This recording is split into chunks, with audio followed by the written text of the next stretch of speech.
We have reached the final 4 teams in Omaha, Nebraska at the Men's College World Series, and 2 more games today at Charles Schwab Field. TCU needs to win to stay alive. They have already done that twice. They face Florida, and TCU sends its ace Cole Klecker back to the mound. The freshman on the big stage against the two-way superstar Jack Caglianone for number 2 Florida on the bump, trying to punch a ticket to the finals for the Gators.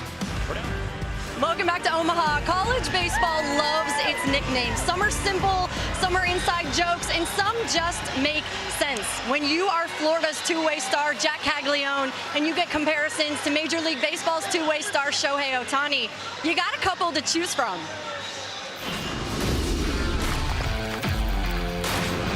Swing and a miss. Home run for Caglianone. You got a lot of nicknames. Cags, Jack Tony. Apparently Gaston, which I learned last week. I don't know. Which ones do you like? Which ones do you hate? Jack Tony's pretty cool. Just kind of getting those draws from Shohei. Cags is what I grew up with. My dad was called that too. I haven't heard Gaston though. That's new to me. Hey, how about Brohay, too? We're going to add that one to the list. I heard that one the other day. By the way, guys, Jack's hit 9 home runs on the days that he's pitched, but the last one came April 30th against Mizzou. Mike? Gaston, I like it, Berkey. That's up your alley. Yeah, I like the Gaston. No one hits like Gaston. No one pitch like that. Okay. So let's get the Gators batting order brought to you by Capital One. Jack, whatever name you call him, he bats third, and a lot of home runs for this Florida team here in Omaha. Yeah, a lot of homers, not a ton of hits, but good enough to get to the 2-0 position in this field.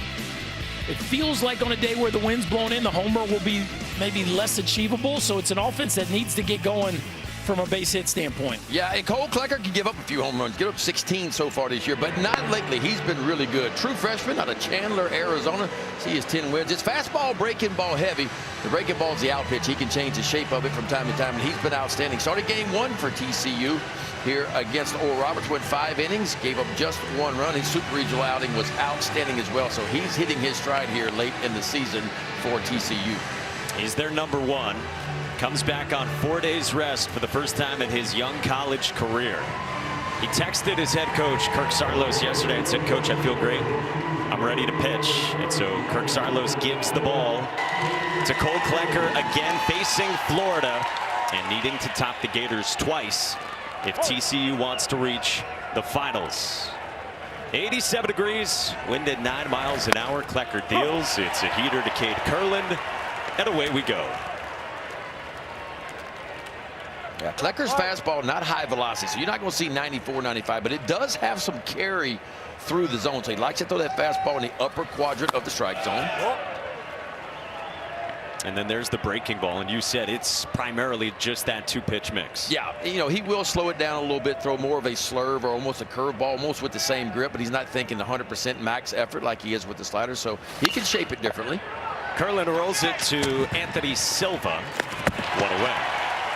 Well, we said off the top, the fact that TCU is one of the last 4 teams standing in the country is remarkable, and how they have finished this season. They had won 19 of 21 coming here. They've won a couple of games and bounced back after losing their opener here Friday in heartbreaking fashion against Oral Roberts. Yeah, it just doesn't feel like a team that's worried about an elimination game from a standpoint of anxiety, right? Because they've been up against it for so long. This is a team well positioned to handle the mental battle of what they're up against, facing this Florida team having to win 2 in a row. Wyatt Langford climbs in and takes a fastball up. So yeah, we mentioned Klecker was right there on the big stage. Game 1 of this entire Men's College World Series. 5 innings, 1 run, and the pitch count south of 90. So they roll him back out in this one. 2-0 on Langford.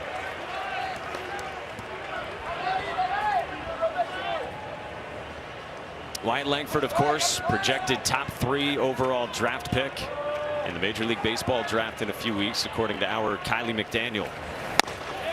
Takes a fastball for a strike.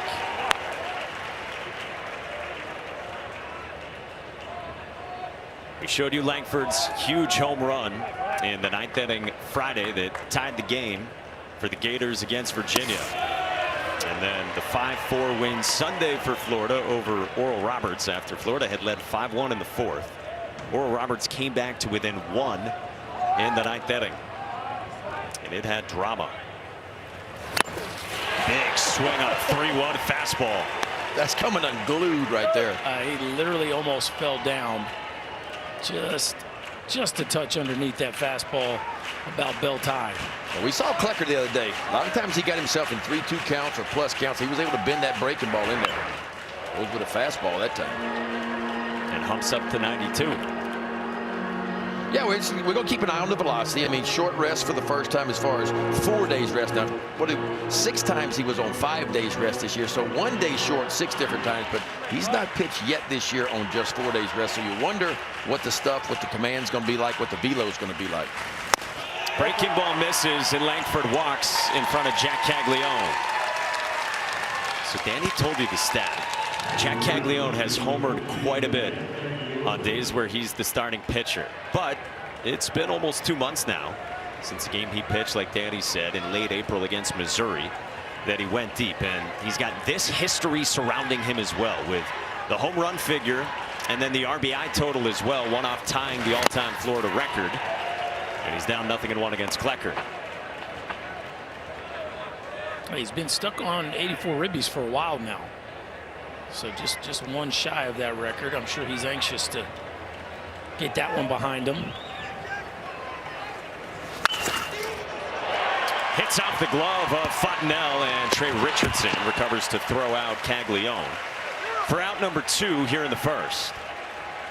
Have your head on a swivel if you're playing first with Cags up. How about 112? I guess we call that a ground ball. I don't know, but Fontenelle just, all you got to do is be a hockey goalie right here. What's fastball impressive? up, yeah. and he just tomahawks this thing. Watch Fontenelle. Oh boy. You don't have time to move. That was impressive to be able to get a ball in the upper quadrant and get on top of it like that. And then it's ball 1 to start out Josh Rivera. Ryan Langford told us, if I'm running on first, I'm a little bit scared when Caglianone's at the plate because he hits it so hard, just like that. So Langford at second now with the 2 outs, and Rivera pulls this one to left. Logan Maxwell looks up. It is gone. The homer and Gators strike again and lead in the first.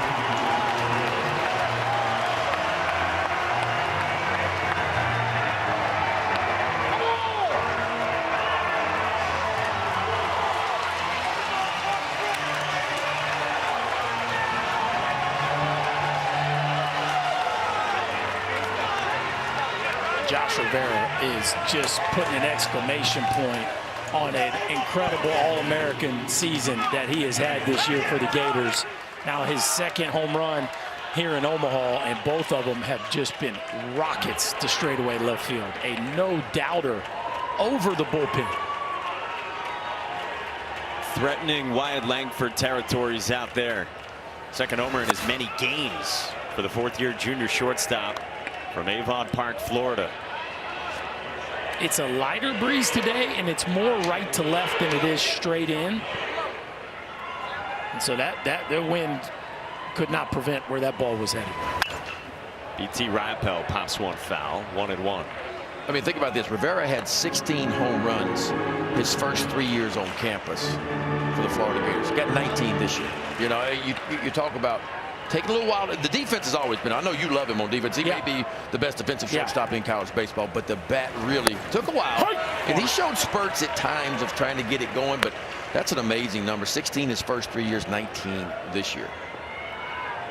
And Florida's 7th home run here in 2 games and change. 1-2 to BT Riopel, and he strikes out. 2-run shot, Josh Rivera giving some run support for Jack Caglianone before he takes the bump. The Gators have now hit 7 homers here in just 2+ games. A hanging breaking ball just begging to be launched, and boy, did Josh Rivera do his part. Sailing into the left field seats. You better be ready when the Gators shortstop's up to bat. Feels like 2017 with the teams we still have left here in Omaha, including these 2. Alex Faedo was outstanding for the Gators 6 years ago, and now Jack Caglianone on the bump. It's a 3.78 ERA, but Big Ben pitching for the first time since 19 days ago. Yeah, that's what concerns me a little bit. A guy that can at times have some command issues. It's 3-pitch mix, and of course the fastball's been up to 99. It'll average about 96, but for him it's about throwing the ball over the white part of the plate. When he throws strikes, he doesn't get hit very often. Opponent's batting average against him only 184. He's only allowed 6 homers on the year. The question is, with 19 days off from competitive competition, can he get the ball over the white part of the plate? Facing this TCU batting order brought to you by Capital One, and Cole Fontenelle in the cleanup spot has driven in 6 here in Omaha. Yeah, the switch hitting first baseman has been a superstar. Leads this field in batting average and homers. Be interesting to watch the changeup of Caglianone versus this disciplined TCU offense. The changeup slider combo with him from an off-speed standpoint, when he gets it going and he gets ahead, can be devastating. They're going to have to make great swing decisions today. A team that had a big 5th inning with 4 runs en route to the win over Oral Roberts yesterday. And now a 3rd straight elimination game for the Horned Frogs, trailing here in the bottom of the 1st. Eli Nunez is the center fielder, and he takes a fastball at 95 down for ball 1. Nunez, a 3-year starter, native of Arlington, Texas. He's got 5 hits and 2 walks here in Omaha. Yesterday had a couple of singles in the middle innings.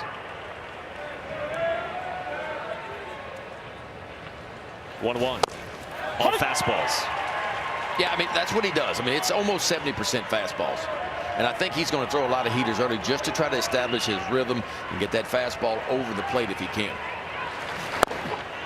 Fastball up and in.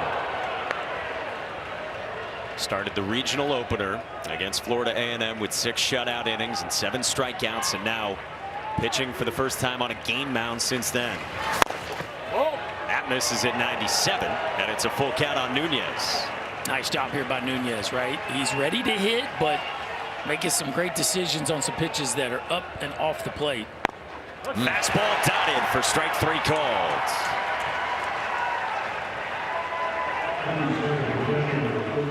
So that's a good start, right? Because when he's in the strike zone, we know that he's going to be very effective. If that doesn't tell the story, I don't know what does. When he walks 3 or less, it's a sub-3 ERA. When he walks 4 or more, it's a 9. Right? So strikes early is a very good sign for the Gators. Here's Carson Bowen, the talented freshman catcher for TCU, taking strike 1, and the control looks pretty good early on. Yeah, Cags is just now getting where he's starting to get some length, right? His last 4 starts, 3 of the last 4, he's gone 6 innings or more. But if you look at it on the year, 16 starts for him. He's only averaged 4 1/3 innings pitched per start because of that number you mentioned. Walks get him in trouble and get him off the mound.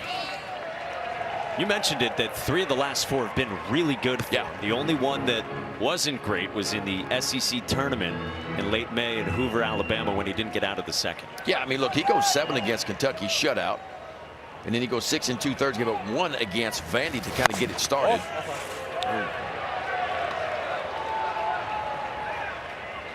And then that regional outing as well. But you got to remember, this is a guy coming off Tommy John, right? And it's not unfamiliar or uncharacteristic for a guy that coming off Tommy John. Stuff will be there as far as velocity and the way you feel, but sometimes the command can take a little bit longer. And a lot of times it's year 2 after Tommy John where really the feel and the command can come back for a lot of our pitchers. And he's 20. Like, you know, I mean, we got to remember he's still very much in the developmental, not just because he's had Tommy John, but I mean, he's just getting innings under his belt. This is his first year as a full-time starter, taking the ball every weekend. Yeah, and here's another thing to remember about him, too. He's 6'5", 245, and wears a size 17 shoe. So he's still growing and figuring out his body, although he's a heck of an athlete. We know that. I mean, you don't hit 31 homers and do the things on the mound with him out being a unicorn type of an athlete for sure. But still, it's difficult when you're long like he is trying to figure things out. And so next year could be the year that it's going to be even better for him on the mound. Well, his battery mate, BT Riopel, just swapped out catcher's mitts. With 1 out and 1 on for TCU after Carson Bowen worked the walk. And now here's the stud third baseman for the Horned Frogs, Braden Taylor. Fastball doesn't miss by much to start out the likely first-round pick from West Jordan, Utah. 2 hits here in Omaha for Taylor. Got a walk and a single yesterday and made an outstanding defensive play at third base as well.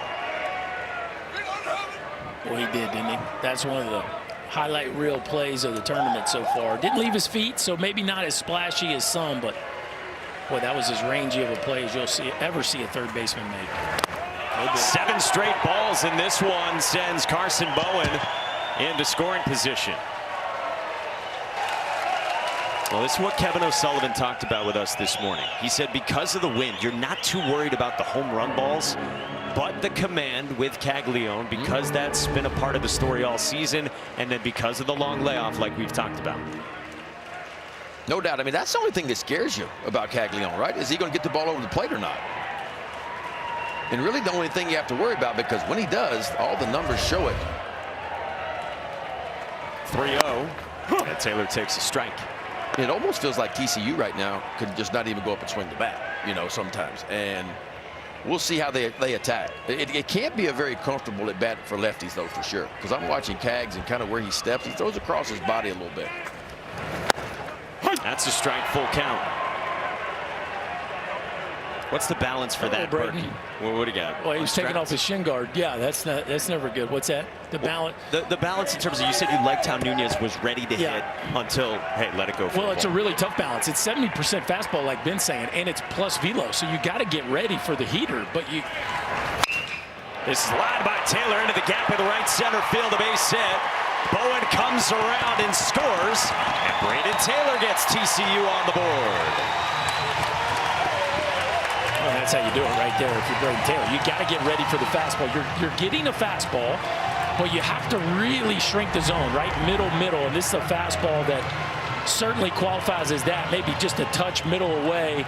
And Brayden Taylor does a nice job of being ready to get the barrel in front of him. That bat gets to the front of the zone easily. And that's what TCU needs to do to hang in this game. Their stars have got to show up. So Brayden Taylor does here in the first. And now to another star who has shown up through the first 3 games for the Horned Frogs in Cole Fontenelle. Junior first baseman from Sammamish, Washington, was honorable mention Big 12 this season. In his first year at TCU, now his 3rd school. Came here as the team leader in OPS, just a little bit ahead of Brayden Taylor. Chase there, and it's 1-1. 5 for 9 in Omaha with a homer, 6 driven in, and he's got an RBI in 8 straight games now. Change up away. That's one, yeah. That's the first off-speed period, right? And you could almost tell before the ball came out of his hand, because it looked like Cags to me kind of slowed his motion, slowed his arm down. He had a curveball earlier, so his second off-speed pitch. 2-1. Cut on and miss. Back to the heater. 96. I mean, yeah, if he could fish that changeup in there every now and then, ball or strike. It's 60% whiff rate. Like you establish the heater with Cags as a strike pitch, and you're going to get swings and misses on the changeup. 2-2. Swung on and missed. Did you see that ball move? Now, that wasn't a normal fastball. Watch this ball move at the end. His fastball looked pretty straight the first few we saw. This one, hard. Talk about late movement, almost like a 2-seamer. This ball. It wasn't, but yeah, it certainly moved like one. There, no doubt. I mean, it's 4-seamer, but it's got a little bit different spin to it. Yeah. That is coming straight to a pitching ninja video. That was disgusting. To strike out Cole Fontenelle.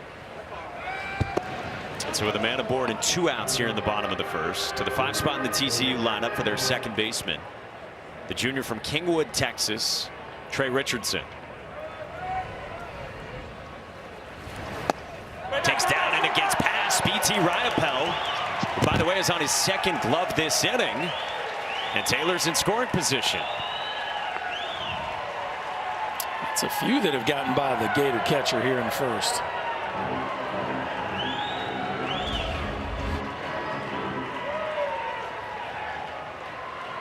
Got to have that one.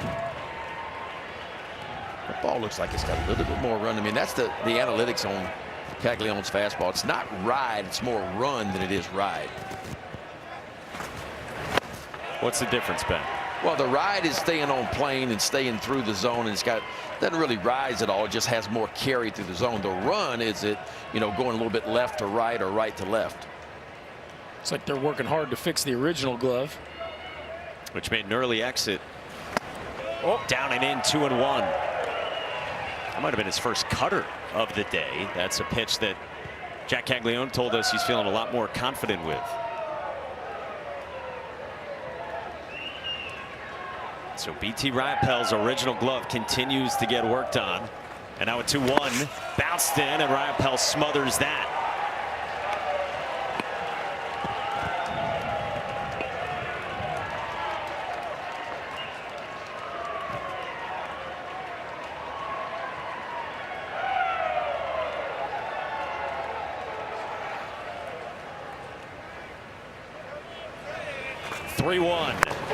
Richardson takes a strike. One of those pitches right here where it's like, okay, I have to be ready to hit. I got a runner in scoring position. I have to take advantage if I get an opportunity. But, man, I really got to zero in on the white part of the plate, because if it starts on an edge, it's going to run. Richardson spoils that foul.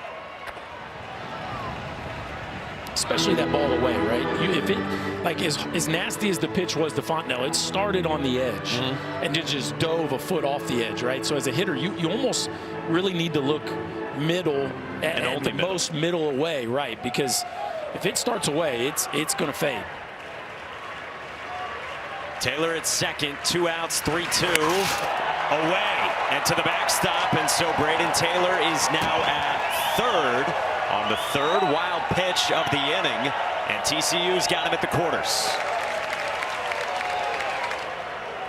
Well, Kevin O'Sullivan comes out with his first visit here in the first. Jack Caglianone has allowed 34 runs this year. 14 of the 34 have been in the first inning. Yeah, I mean, no surprise for a starting pitcher trying to field his rhythm. And when you couple that with the fact that he hasn't pitched in 19 days, trying to figure it out. Well, Kevin O'Sullivan has now had some fun with what happened the other night. The last time Florida played, and if you missed it, this was it on Sunday.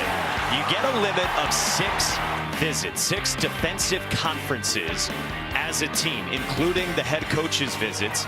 And once you go past 6 in regulation 9 innings, if you come out, you got to make a change. Kevin O'Sullivan lost count, so he had to pull his All-American closer Brandon Neely and insert the freshman Cade Fisher, who came in and got the job done in the 8th. And so Kevin O'Sullivan went to the mall here yesterday and got these shirts. That's what you love about Sully, right? I mean, at the time, it was hard to watch, right? Yeah. I mean, I've never seen Sully more nervous in a dugout than what we saw him. Oh, boy. And now Curtis Byrne gets hit on the 30th pitch of the inning. And now the nerves heighten again for Kevin O'Sullivan in Florida here in the first. So there's a lot to manage here, okay? It's the first. You're the 2-0 team, right? Like, you don't want to go to the bullpen too soon because, number one, you have a lead still. It's early, and, like, you're guaranteed 18 innings. Yep. You see what I'm saying? So they're like, this isn't just so simple as he's shaky, let's get the bullpen going. Which is really a perfect scenario. Like, Sully can let Cags work through this, obviously, to a point. And ultimately, to win the whole thing, they need Cags to have confidence out there on this mound. So I wouldn't be surprised if Sully gives him a little extra slack than he would the normal starter. Ball and a strike on the freshman shortstop, Anthony Silva. And then the other part of this is they've seen 16 starts already this year from Jack Caglianone. We told you the numbers. They've seen how this goes sometimes in first innings. You have that luxury to let him work through it here. 1-2. And the numbers when he gets ahead are staggering.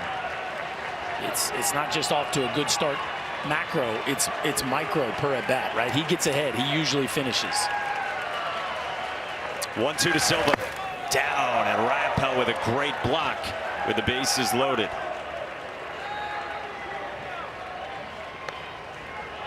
This is what we're used to seeing from BT Riopel. Right, just soften that upper body, deaden the ball right back to home plate. See if they trust an off-speed pitch here. 2-2. Silva strikes out on 96 from Jack Caglianone. Tense moments in this first, and TCU settles for one. Yeah, Jack Caglianone rears back with his, by far, his best pitch is that fastball at 96.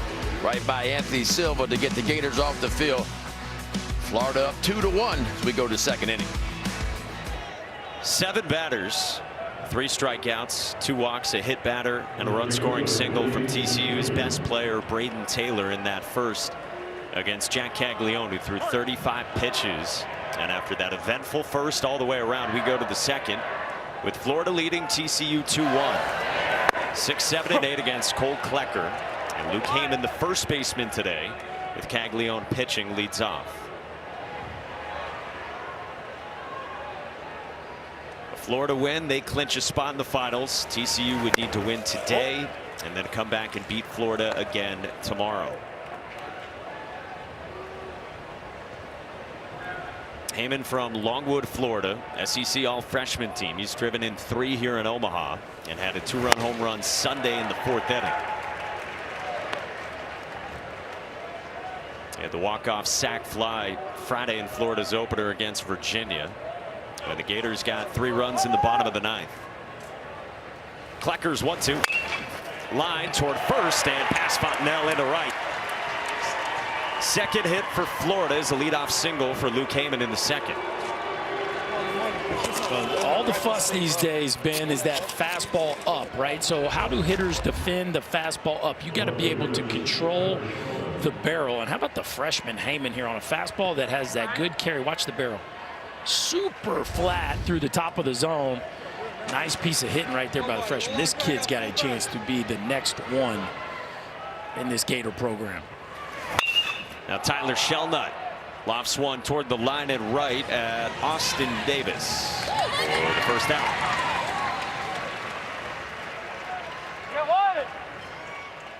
And we were talking with Cole Klecker and his catcher Carson Bowen about his fastball. And Carson Bowen said, look, he doesn't throw a 95, but he spins it really well, lives at the top of the zone, knows where to put it, and also knows he has to be careful a little bit where he puts that fastball. Yeah, because it's not high velocity yet, you know. Obviously, you go from 90, 91, and you start ticking 94, 95, and he could get there. Remember, this kid was 17 years old when the season began last year. But that's the pitch for me that he has to get going, right? That's his best pitch, is that breaking ball. And right now, it has been up. That's where he give up the 2-run homer on. Started with a breaking ball there to Ty Evans, who's got 3 extra base hits, including 2 home runs here at the Men's College World Series.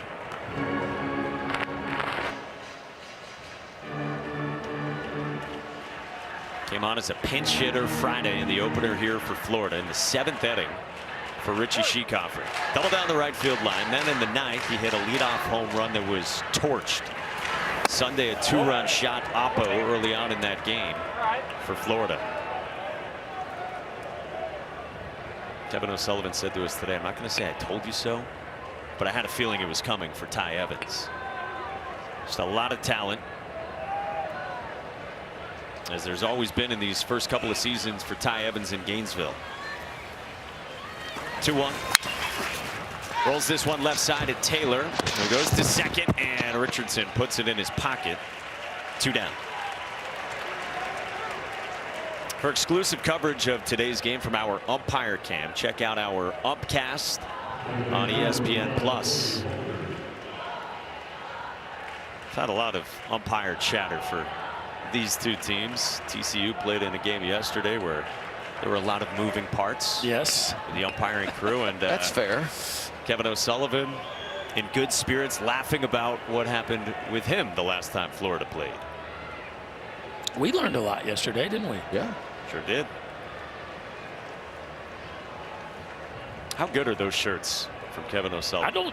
You know what? Now that I'm, you know, I was taking a long look and I'm not sure it was those shirts. I think it might just be a shirt. Just him. I think it might just be the Hefe just went and owned it. I think you're right. Because it says I can count to 6. So. Well, he said he went to the mall and got some made. Yeah. That's so great. I don't know if he, you know, maybe picked a select few to hand them out to, or if he just got it for himself. That's the only one we so spotted good. wearing it. That's so good. Now, something tells me that might catch on in Gainesville. Like, we might see those at games next year. This is rolled by Colby Halter into center field, a base hit, and a 2-out knock for the Florida third baseman in the 9th spot to put 2 on. Yeah, I thought Ty Evans missed a chance to go to third there. That looked, I know you never want to make the third out of third, but would have been a really tough throw for Nunez. He's at second base well before Nunez got to that baseball. Nevertheless, still an RBI situation here for Curlin. Grounded out to short to start this ball game. The freshman early enrollee second baseman for the Gators. Fouled back. Yeah, Kevin O'Sullivan said to us this morning that Sunday night I would have wanted no part of these t-shirts. He apologized to his team after the game, and they said to him then that they had his back.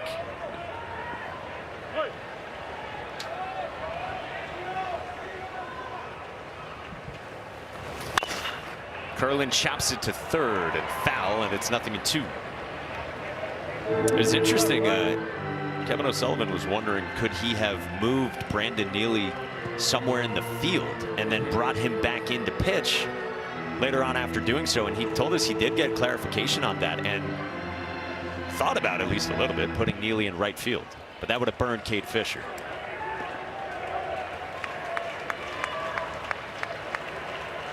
Two out, 2 on, 0-2, and Curlin hits it hard, but right at Anthony Silva, and the inning is over. Cole Klecker, the freshman, starting for the second time in Omaha, leaves 2 in the second. Jack Caglianone on the bump, and Danny Wexelman is with his mother, Joanne. Mike, thanks so much. I am Jeff. Jack's dad is walking around after he got up actually last inning. But you're sitting here. How are your nerves doing so far? You told me pregame that they would be bundled. Oh, they're a pile of nerves for sure. So when you watch him out on the mound, what stands out to you about what he's done this season? Wow, I mean, just to even be here is such an honor. You know, I mean, there's only 8 teams out of how many? I mean, I can't even count, but you know, just to get here and be in just even in the semifinal round, I mean, it's hard to watch. Yeah, it is. It is. So batter is hit. He'll head over to first base. But superstitiously wise, you did mention that sometimes if things maybe start to get a little crazy, you do have some. Yes, I'm about to get up from the seat and move around just to change the mojo. Yeah. So yeah, I mean, definitely. Whenever things are kind of going a little downhill, we move. Yeah, we'll be moving soon. We won't be staying here much longer. But growing up, you guys did watch the College World Series. So how surreal is it to see him here pitching on this mound, getting the start? It's crazy. I mean, you always want the best for them, and you see how hard they work. But to finally actually get here, it's just an amazing feat. I mean, I can't even put it to words how wonderful it is just to experience this all together. And for you and Jeff, when you guys watch him grow up and realize that there was two-way potential, did you have any conversations with him about that? Oh, he always wanted to be. He hated sitting down. So the fact that he can do that and then go on first and sometimes play outfield. I think he played outfield for his senior year. So, but I like him at first, personally. It's neat. I mean, it's a perfect fit for him. So. He's got a lot of nicknames, Yeah. Is there one in particular that you really like? Well, I called him Jack because, you know, he's a junior. Yes. And I did not want to have 2 Jeffs go home, you know, when I call them, because I always repeat myself at home, you know what I mean? So, yeah, so I always call him Jack, and my daughter used to call him Jack, you know, when he was a baby, and so, or Jackie Boy, you know. There's just so many. Everyone always come up with their own. What do you think about Jack Tani, the comparison to Shohei Ohtani? I think it's cool, you know. I hope he brings his own little spin to it, and maybe someone's going to want to be called Jack in the future, you know what I mean? So, I mean, thank God for Shohei to be an amazing player that's shown the world that a two-way prospect is actually, you know, possible. So, you know. Our guys in the booth were talking about his shoe size 17. They couldn't believe it, but we talked about his growth spurt from freshman to sophomore year. How much did he grow? 5 inches. 5 inches. I mean, come on. I'm 5'8". His dad's 6 foot tall. We don't know where that came from. Somewhere down the line. And a lot of pairs of shoes that you had to buy, right? Oh my gosh, yes. Especially like Easter. Easter was like the worst time because you have to buy him nice shoes, you know what I mean? Not just sneakers, and they're always like expensive. And it's like, okay, next, in a few months, we have to get him another pair, So any formal thing he had to do, we knew we had to buy him a new pair of shoes. Joanne, we really appreciate your time. I'm going to let you do whatever you need to do, but thank you so much. Oh, well, thank you. Yeah. Guys. She is a natural on the microphone. Shout out to Joanne. I mean, you might want a new pair of shoes, but you just don't walk into the store and say, I want a size 17 in that brown one over there. Like, they just don't have them. At least we live in the world of internet shopping now, right? Like, you can customize things. Like, true. 25 years ago, 17. Yeah, well, it's hard to come by. Can you imagine how many sizes of pairs of shoes he went through during that growth spurt? Growing like he was growing. I mean, you buy him a pair of jeans, and 3 months later, he's grown out of them, I can't believe how calm she was considering all that's happening right now, like with a million different things. She handled that very, very well. She watched Logan Maxwell get hit by a pitch. Yeah. Austin Davis dropped down a bunt that Jack Caglianone fielded and fired a dart to first. Looked like Andy Pettit making that play. That shows you his first base prowess right there, his ability to make that play. And now Eli Nunez chops it to Caglianone, who's been busy with his folks watching. That's out number 2. That's the one thing with Shohei that I feel like we missed that I wish we could see is him play a position, because I am sure that he would wow us. Where would it be? Right field? Last year, I had the Angels coach tell me that if Shohei Ohtani did not pitch, he would push Mike Trout to right field. Whoa. And that's a big statement. But can't you see it? I mean, the guy is a gazelle. Arm, the way he moves, the way he runs, how athletic he is, and that's scary. Well, Logan Maxwell's at third, and Carson Bowen takes strike 1. So Joanne and Jeff, they've got clearly different strategies for how they operate. Jeff is hanging out, and with a look of intensity on his face. There's the changeup. Good one. How about we got a couple dudes just lightly moving down in the bullpen, which is interesting. Ryan Slater and Tyler Nesbitt. 0-2 to Bowen, and he strikes out. Caglianone doubles up on the change and leaves a man at third in the second. Well, if he's throwing strikes and he's getting this one going, look out. Jack Caglianone could go for a while, because this one here hurts your feelings, folks. 97, you take a little bit off right on the outside part of the plate, and Mom and Dad are certainly excited about that. Where you at, Mom? There she is. Wyatt Langford will lead off in the third inning for Florida. They are 1 win away from reaching the Men's College World Series finals.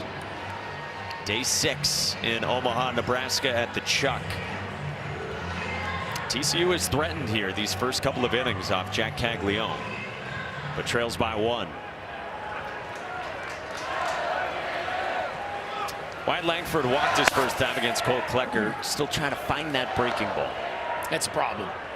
Yeah, I mean, at some point, because he's thrown about 8 of them up there, right? At some point, you got to think, I got to make an adjustment here. If I bounce it 10 feet out in front of home plate, that's okay. But I got to, and that's better. I mean, it's your first strike, but it's at the top of the zone. He wants that breaking ball to be down, and preferably down and away. But maybe that'll be the one that gets him going. Langford floats this one in foul ground down the right field line, and Fontenelle makes the catch.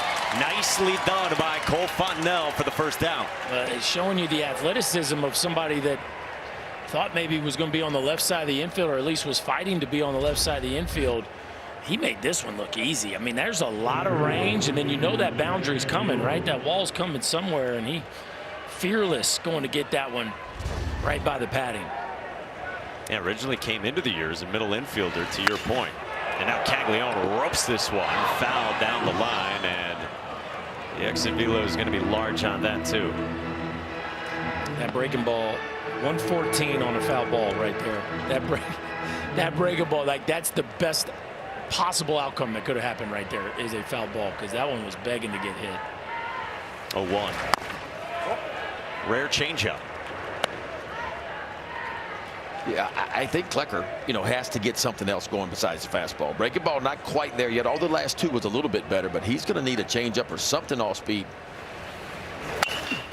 On the ground right side, and Fontenelle flips 2 down. So Florida's got a 2-run shot from Josh Rivera in this game. They've hit 7 home runs. The rest of the 7 teams in Omaha have 10 combined. That one that's almost out of the screen, and now it kind of was Wyatt Langford's the farthest one ever hit here at Charles Schwab Field. But what an impressive power display. 7 of the 17 here in Omaha hit by the Gators. Gators up to what, 136 homers on the year?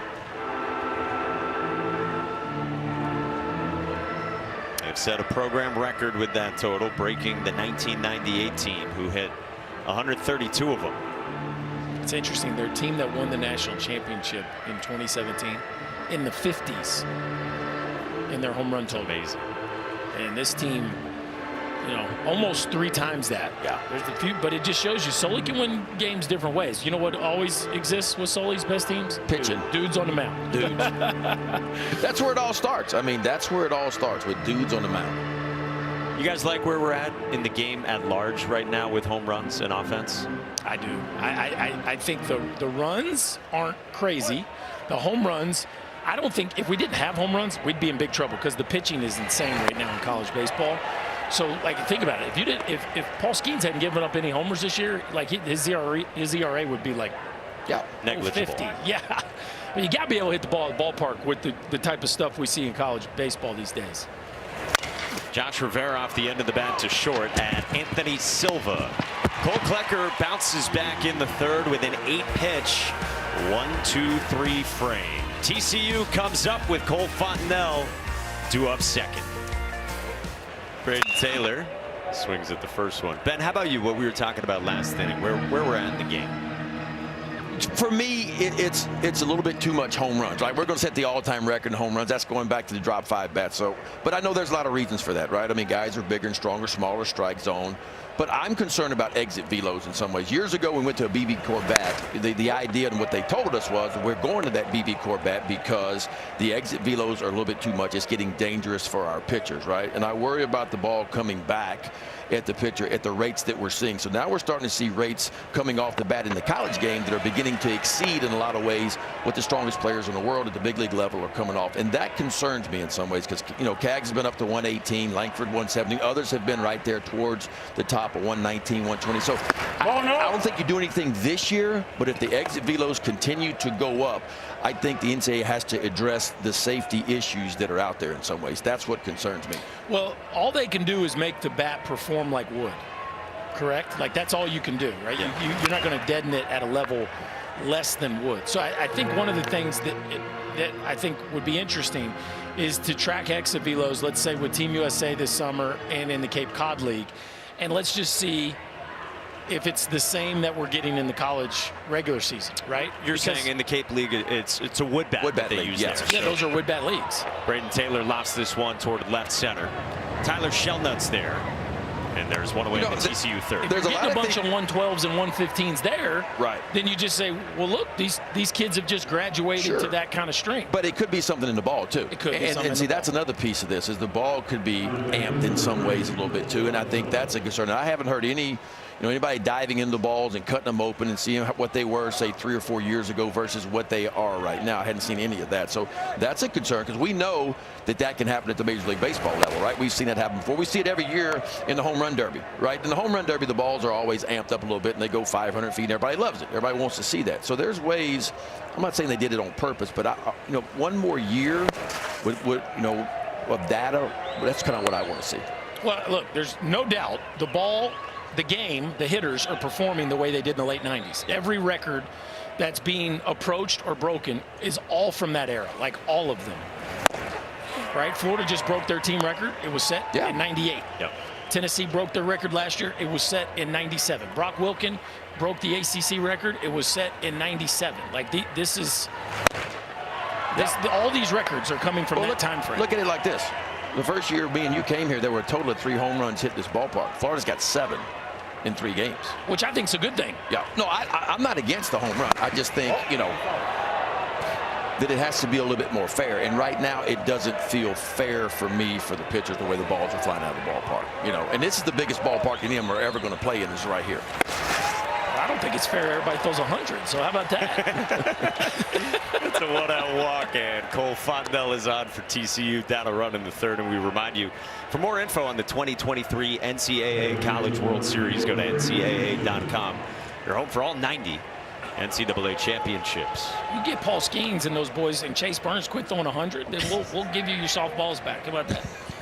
They don't seem to be having a whole lot of trouble. I mean, some of those guys throwing, and that's what's kind of weird for me. I go see, you watch Sproat throws 100, ERA's well over 4. And that's what's odd to me. Typically, when you're throwing 100 miles an hour and you got that kind of stuff, the ERA shouldn't be 450, but right? Aren't the flatter seams allowing the baseball to be thrown faster and then hit farther? Like, aren't those two things a little bit I don't know working if together? I don't know if it's making the ball being thrown harder or not, but certainly it's got the carry, and that's the reason why. When we went to the BB Corbett back in 12 or whenever it was, there was no offense again. Like they went too far, right? They went way too far. I remember the outfielders were playing, right behind shortstop and second base. And we had a soft ball. So then they went to a different ball, and they lowered the seams where the ball would carry a little bit further. But I thought 3 or 4 years ago in the college game, the game was as fairest as I've ever seen the game. I thought it was a fair game, and nothing against the 5'8", 160-pound guy. But in the last couple years, the 5'8", 160-pound guy. I don't know. No, I didn't say 5'6". I said 5'8". The ball now, those guys are starting to go oppo now, and I'm going, wait a minute now. That just seems like a little bit weird. The ball's starting to go out of the ballpark a little bit like it is. So, I don't know. Silence. This guy. He made it a while without a short joke. Trey Richardson to Ken Curlin. Josh Rivera makes it 2. He's all right. He's out. Luke Heyman stayed on the bag after taking a tumble. 4-6-3 at the end of the inning. And let's see if we get a review here. It looks like we will.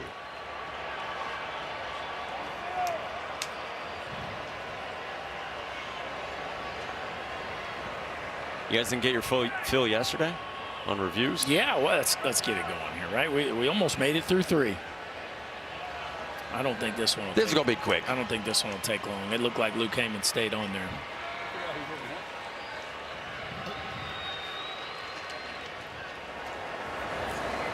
TCU is challenging to play at first base. The previous play is under review. So Kirk Saarloos gets 2 challenges and uses one of them here. He retains it if he's successful. And the call on the field was that Trey Richardson running down the line, trying to stay out of 2, that he was out at first base with Luke Heyman staying on the bank. Yeah, I thought he's on the corner a couple times. Gets back to it? Yeah, I think he was on it initially, then he got back to it. Heck of a job. I mean, this is a kid that DHs most of the year, is a catcher by trade. But look, he's not just hanging on to it. He got to the perfect portion of the base to give himself, watch the foot slide. Like, that's big time first base play. And then he just barely gets back there.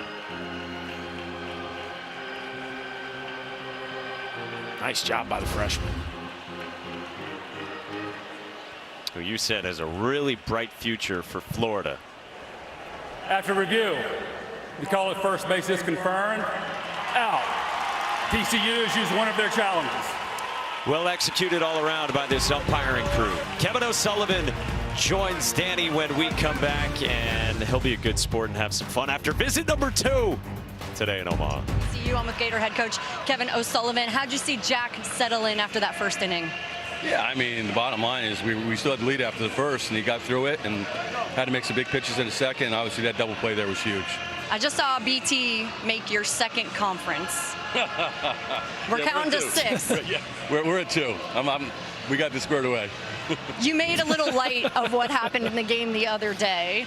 You were wearing a shirt today in BP, said I can count to 6. What did you teach your guys after that lesson? Well, I mean, bottom line is we all make mistakes. We got to move on, and no one felt worse than I did after that night. But it's obviously easier to wear the T-shirt when you win. But no, it's the bottom line is we all make mistakes. We got to move on. That's a great lesson. I really appreciate you, Coach. All right, thank you. Mike.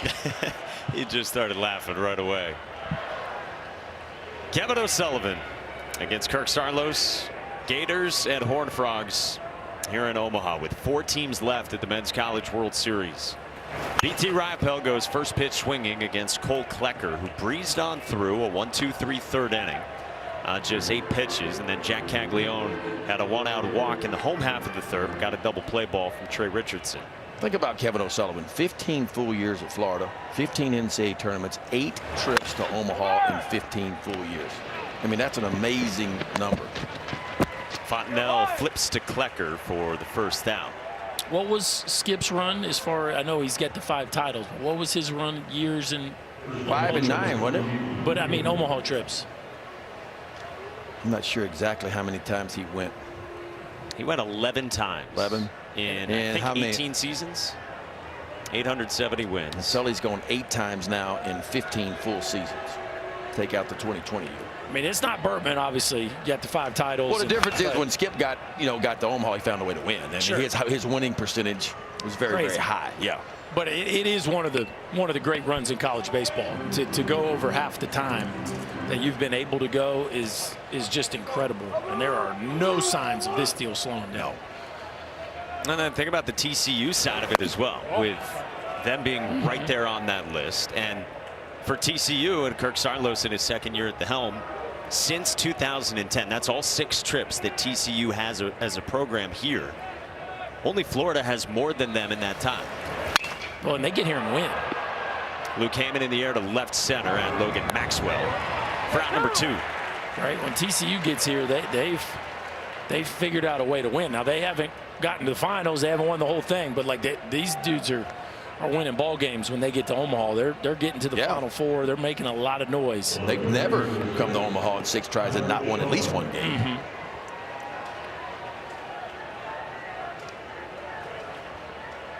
Came here as the hottest team in the country on an 11-game winning streak. Now at 44 wins for the season. Big 12 tournament champions. Trey Richardson led the charge at Arkansas. Then they won in the Supers at home against Indiana State. And now in their 3rd straight elimination game. Tyler Shelnut pulls it into left, a base hit. And it's a 2-out knock for Shelnut and a base runner for the Gators in the 4th. Yeah, Klecker continues to elevate the breaking ball. That's the one he's gotten hurt on today. 2-run homer he gave up to Rivera, and watch this. Good spin. The spin is good, but it's just elevated enough where the Gators can get to it. And those are balls, a team like this, they don't miss it very often. Now, Klecker threw a breaking ball last inning that was a little bit shorter and tighter, almost like a cutter, just trying to get a feel and trying to make some type of off-speed pitch down in the zone. See, that one's elevated again. Ty Evans stabbed it short by Anthony Silva, and it's back-to-back 8-pitch scoreless innings for Cole Klecker, settling in for TCU. Kirk Saarloos dons the headset. He knows where the camera is, too. What do you make of the premise? Schlossnagle leaves, Saarloos in. We're going to go down for a few years. Nobody over here thought that. Shoot for the stars, kid. Curtis Burns, he runs like Iron Man. I wouldn't say it's a stench down here, but we'll probably have to get some new BP tops. Let's see if that one goes out. At the wall! I guess so. Goes! Hey, that's pretty fun. Did you think it was going out? I got a good barrel on it. Attaboy, nice shot. Kirk, you ever want to do this someday, you think, down the road? I just want to be like Ben and KP and Berkey and all the boys up there. Yeah, I'd love to do it. We got a Berkey reference in there. How you doing down there these first 3.5 innings? Doing awesome. You know, we've gotten traffic on. It's just we haven't got the big hit, and you know, he's given us some free bases. We just got to do a little bit better in terms of getting in some counts and being ready to hit it. I mean, it's 97 from the left side. It's easy. Yeah, what do you do in terms of a guy who has a fastball like that, but then also throws it with such a high percentage as he does? Well, and it's, you know, it might be at your neck, and then it's dotted down and away, so it's hard. You know, sometimes it's effectively wild, where you don't really get comfortable in there. You know? It doesn't look like a comfortable at bat at all. No, no, not at all. I mean, I don't think I'd want to go hit against it. This is Curtis Byrne, who was hit by a pitch his first time. He fouls that off. It's 1-2 against Jack Caglianone. Los, your guy Klecker stands out there with what we would consider to be pretty ordinary stuff. But he doesn't know it, which is what I love. He's awesome. I mean? Like the breaking ball's not great today. The fastball's yeah. But like, so how as a coach, how do you identify, there's your effectively why. Yeah. How do you identify that it factor in a kid that for whatever reason has a belief that's higher than maybe his stuff would suggest? Yeah, I mean, you got to go watch him pitch quite a bit. And, you know, in the fall, we thought we had a really good pitcher. You just don't know until, you know, the season starts and the lights come on. But his first outing was against Arkansas coming out of the bullpen. I think he went 4+ and did an outstanding job. And then he did it against Florida State the next week. And we're like, well, we're stupid. Why isn't he starting? So we put him in the rotation. It's just, you know, like you said, you know, I think they're doing a really good job. I got to stop throwing first pitch breaking balls. It looked like they're sitting on it. So just stupid pitch calling. You know, the home run, back-to-back breaking balls. That's on me. It's not on Kleck. So, you know, we got to mix it back and forth. And it's just the fastball has a little bit of ride to it. The breaking ball's got some sweep to it. You know, it's an overhand breaking ball, but it's got some pretty good right to left movement on it, which I think is pretty rare for a guy throwing a breaking ball out of that arm slot. Is there a chance maybe if the breaking ball continues to struggle, maybe he goes to the changeup a little bit more just to get him off the heater? Yeah, would definitely. You know, I think there's some. We're going to pick and choose our spots with that pitch. You know, but it's.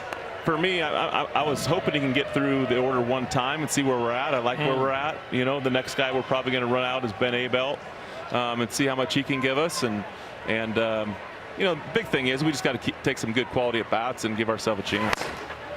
Curtis Byrne was hit by a 2-2 pitch, so he's on after getting plunked for the second time. And this is Anthony Silva with a 2-1 count. You guys have figured out a way to win games here, Kirk, every time you've been involved with the College World Series trips. You think there's a special formula to that? Well, I think the big thing is I think when you get here, this ballpark plays a lot differently than pretty much every college ballpark that we play in. It's a lot bigger. You know, the dimensions are bigger with the way the wind is. It plays bigger. The grass is long. So a lot of times in college baseball now, it's like professional baseball. It's, hey, let's wait for the 3-run homer. And sometimes that's not available here. Obviously, a 2-run homer was available for them in the first. But so you got to be able to run the bases. And, you know, I thought we've done a really good job in terms of, you know, grinding through at bats and being, you know, patient but selective, making him throw it over the plate. We just got to do a better job when he does that to be ready to hit. As Logan Maxwell, who got hit by a pitch his first time leading off the second. Anthony Silva grounded out to Cade Curlins. And this one fouled away. 0-2. Ben and I were having a conversation earlier about the home runs just in general and how they're back to the Gorilla Ball days. But yet the scoring isn't outrageous, right? What do you feel like about the balance in the game today? Obviously, as a pitcher, I hate home runs. You know, but it is really fun when our guys do it. So you gotta be able to be a complete hitter. And I think, you know, if it's home run or not, I think the walks are up. I think pitching overall in terms of being able to move the ball around and have an idea of how to pitch has gone down. I think our strike zone have gotten smaller. Our ballparks have gotten, I think, smaller as well because you know, when the ball in 2014 we were playing with a marshmallow ball and Nerf bats, and everybody decided they're going to move their fences in, and then the balls changed, and now all of a sudden you got a lot more home runs and the baseball has changed. But I think overall, you know, it still comes down to you got to be able to score runs in a lot of different ways. I think when you get here and you're one of the best 8 teams, because you're going to be facing a guy that's throwing 97 from the left side, so you're probably not going to be able to stand in there and back leg some stuff and try to hit home runs. 2-2 on Logan Maxwell. Rolls this one foul. We were talking with you this morning, Kirk, when you had your IHOP show up, right? You guys are still working with that, huh? Yeah. It was good. Sitting? Well, my daughter eats the pancakes. I don't eat the pancakes. I go two strips of bacon, 1 sausage, and ham. So we're on Atkins diet. Well, what we got? Have you seen me run out to the mound? That's gonna fall. Oh my gosh, Curtis! We got this one into right center, and Curtis Byrne. Oh boy! Motors around. Oh boy! Rivera's throw. Oh boy! Got him. Yeah, I thought we should have had a little bit better jump. Just off the bat from second base. I think it cost us obviously there at the end. Yeah, that's the right call there, Skipper. Yeah, Jeff's looking at me to see if I want to challenge it. I'm already 0 for 1. I'm not going 0 for 2. And you could tell Langford probably anticipated the play to not even be at home based on where he makes the throw, right? It wasn't Langford, it was Evans. Evans comes up, throws the ball to second base, and Rivera just got too much arm. Nice job by Ripel to finish that one off. And boy, the Horned Frogs certainly missed a chance right there. Yeah, yeah, definitely. I thought, you know, off the bat, I thought that ball was a for sure base hit, and we just didn't make the right read at second base, which cost us in the end. But what we've been doing all year, though, is Austin's going to give us a great at-bat and pick up a teammate, and hopefully we'll get that second run across right now. So Byrne thrown out at the plate for the second out of the inning, and now Austin Davis, fifth-year senior from Orlando, has had a great couple of games here. Good block by BT Ripel. So we've been talking about your IHOP and how you're spreading it around family-wise. You sent us a picture of it too. Thank you for that. You're welcome. There's a big bite of ham left. Yeah. I didn't feel like downing two of them. I only went one. We have Trey Richardson's as well. 1-0 to Davis. And by the time I sent you that picture, my daughter was still sleeping. She was sleeping in, so she hadn't destroyed the pancakes yet. There's Lane. We got Lane on the camera now. Right now, yep. She's rocking a really cool hat today. We got the whole crew here. Family, extended family. It's been an awesome week, and hopefully we get a couple more days of it, right? Kirk, you're so kind to do these interviews in game. Do you feel nerves on game day? You know what? Just leading up to it. But really, once the game starts, it's kind of like when you're a player. It's like as soon as that first pitch is thrown, it's like, okay, now it's just a normal day. But you know, especially this late in the season too, where for me as a coach, you just kind of want to take your hands off the wheel a little bit and let these guys play the way they've been playing, and they've taken ownership of it. And it's like, for me, sometimes the best way to do things is get the heck out of the way and let these guys go compete. And like I told you guys before, I don't do squat when we're hitting. So why not just hang out and talk to you guys? Well, now you really got to work as Davis flies out. Thanks for the time, Los. You bet. See you, boys. Thanks, Bonds. Bye. 2-1 the score after 4 as TCU threatens, but Florida up to the task. And Kirk Saarloos with his family again here in Omaha at the Men's College World Series. TCU had a chance to tie this game in the last half inning, but Curtis Byrne was sent after the initial hesitation. Yeah, it was weird that John DeLara, the third base coach, chose to still send him, maybe because he saw the direction that Ty Evans was throwing that ball, and he thought maybe they could catch Rivera off guard, which we saw Oral Roberts do on the inside the park home run. Josh Rivera was a little unprepared to turn and throw the ball to home plate, but the slide also was the feet were off the ground, right? He didn't get directly into the base, and man, that was a missed opportunity from TCU in a couple ways. Well, like Saarloos said, I mean, that was a base hit off the bat, you know, and Byrne just didn't get a good read on that at all. And that's why when you're out at second base, they teach you turn around and look where the outfielders are right before the pitch goes to plate. So you have an idea if a ball's going to drop in. But Byrne just didn't get a good read. And now he's getting wrapped up after Josh Rivera made the throw to the plate. Berkey, it's a great callback to what happened the other night, where he didn't necessarily maybe hear or think himself to throw to the plate when Oral Roberts, his cleanup man, Matt Hogan, had that inside the park home run. 1-2 on Colby Halter. Singled his first time. And now it's 9-1-2 for the Gators here in the fifth, leading by 1 on TCU with 4 teams left at the College World Series. Klecker with a strikeout, 1 gone. Yeah, guys, I saw Curtis Byrne come in. I just saw his arm before it got taped up. Huge strawberry cut up. And he is getting the whole thing taped up right now. You know that doesn't feel good, especially when you make an out. Well, the frustrating thing is there, too, is, you know, Austin Davis flies out to left field. Like, that's a sac fly. Right? So you make the second out at home. And I know maybe you're thinking Caglianone on the mound, how many chances we're going to get. But if you put the brakes on there, it's a tie ball game. Oh, the right arm, yeah, the right arm just dragging across the dirt surface. So Curtis wrapped up. Klecker's 0-1 to Cade Kurland. In the air, center field.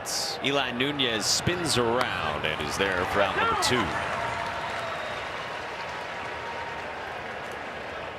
Cole Klecker's done a nice job settling into this game, even without the breaking ball the way he wants it and the way, Ben, you talked about off the top. Yeah, I mean, for a kid that made 18 years old during the season, he pitches like a guy that's been around a little bit, you know, and 10 wins this year. I mean, you got to go back to 2010, the last time TCU had a freshman to win 10 games in a season. Mac Perk did it back in 2010, but that's what kind of year he has had. And you heard Saarloos say, listen, he started the year in the bullpen, and then we moved him to the Sunday guy, and he did well. Then we bumped him to the Saturday guy, and eventually he made his way to the ace position, the Friday night guy, and he's just not looked back.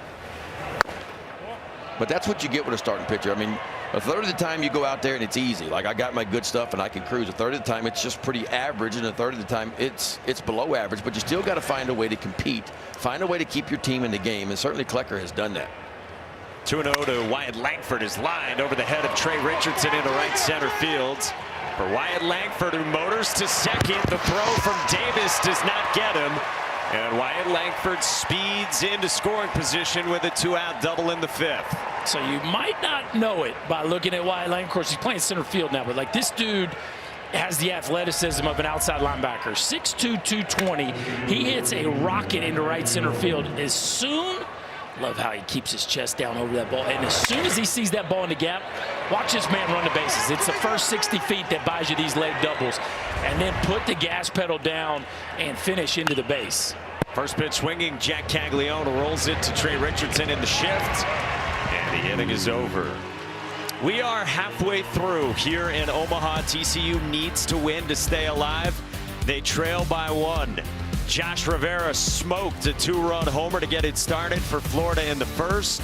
Braden Taylor had an answer for the Frogs. Top of the lineup for TCU for a third time against Jack Caglianone, who sails a fastball. We talked about this the other day, didn't we, Ben? Like, it's just not a. I mean, you just don't go up there and you don't dig in. I mean, guys throwing 97, and sometimes it's on the corner, and other times he's going to hit the bull. Now Nunez squares one up. Ready to pull the trigger after that. If you would look up effectively wild in the dictionary, it would be a picture of Jack Caglianone today. I mean, he's walked 3, he's hit 3, he's hit the backstop 2 or 3 times in the air, but he can do that too. And the fastball's got a lot of movement, and when he starts changing speeds like that right there, I mean, good luck. The two-way sophomore from Tampa now faces Carson Bowen and misses down. But he can get away with that stuff, right? He gets away with it because he's so hard to hit. Again, opponents came in hitting only 184 against him. Bowen to right, and he plants it in front of Ty Evans. So there's one of those rare hits with that type of average against for Caglianone. And Carson Bowen's on for the second time, and it's a 1-out base runner for TCU. Yeah, Caglianone's getting close to 90 pitches. You know, he's at 85, so I think Sully would love to try to get him through this inning. I don't know if he's going to make it or not. Comes out for his third conference with Ryan Slater readying, and Kevin O'Sullivan just signaled out to the Florida bullpen.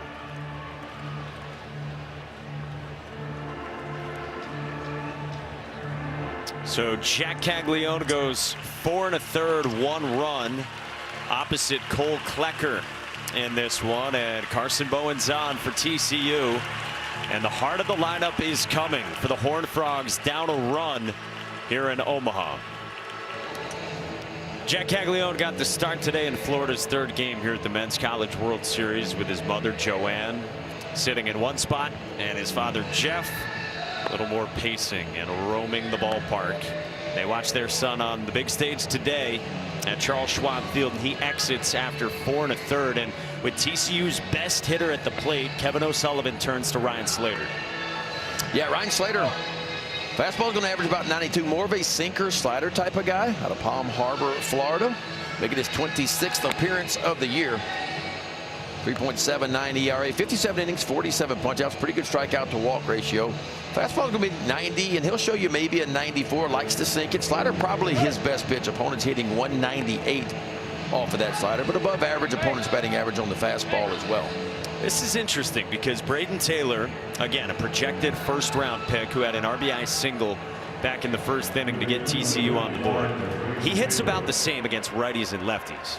But Ryan Slater against left-handed hitters has allowed a 10-16 OPS, which again, big league average right around 720. So that's a large number, and they're going to the right-hander and away from the lefty in Caglianone. Yeah, it feels like advantage Braden Taylor in this matchup. Saw what he's done in his TCU career, trying to extend it, and that's a fastball that grabs the bottom of the zone at 93 for strike one.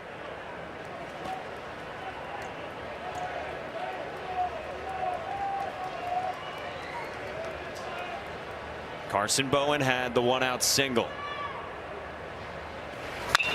Taylor on the ground into right field, a base hit. Bowen to second, and TCU's got two aboard with one out in the fifth. That's what Slater's going to try to do. He's going to try to get the fastball to the bottom of the zone. And he got what he wanted. He got a ground ball, but 102-mile-an-hour ground ball right in the four hole. That was a four-seamer there, Ben, but a bullet between first and second, and TCU has Caglianone out of the game. They're in the Gator bullpen, and they got their best RBI guy of late up with a couple guys on. What a situation here for the boys wearing purple. For the cleanup man, Cole Fontenelle, who's driven in 6 for the Frogs in Omaha, and goes first pitch swinging foul outside of first. Fontenelle today with a strikeout swinging on 97 from Jack Caglianone. And then Fontenelle ran it full and walked back in the third.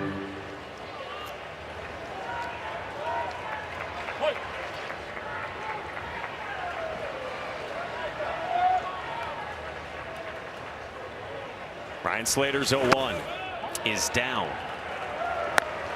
TCU's been the best hitting team so far in the College World Series, hitting .307 coming in.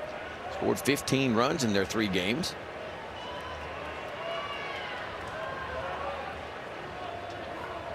And Fontenelle trying to come through again. 1-1 pitch. Takes a back foot breaking ball. Ryan Slater came on in the 7th inning Sunday against Oral Roberts for Hurston Waldrop. Faced 4 batters, got a couple of outs, but tagged for 2 runs on that inside the park home run to ORU's Matt Hogan. Only 16 pitches for Slater in that one. 2-1. That's down, and it's 3-1 on Fontenelle. Danger zone. This is one of those where you know he's going to try to go down with the fastball, and Fontenelle, that just feels like a perfect matchup for the bat path of Fontenelle right here. Has he been hot too? RBI in all 8 of his NCAA tournament games. Fouls it away as it was a fastball on the outside third. They had a little fade to it. That one ran away from the barrel. Nice pitch there from Slater. Yeah, I think it's mostly 2-seamers, and that's what he's trying to create is a ground ball.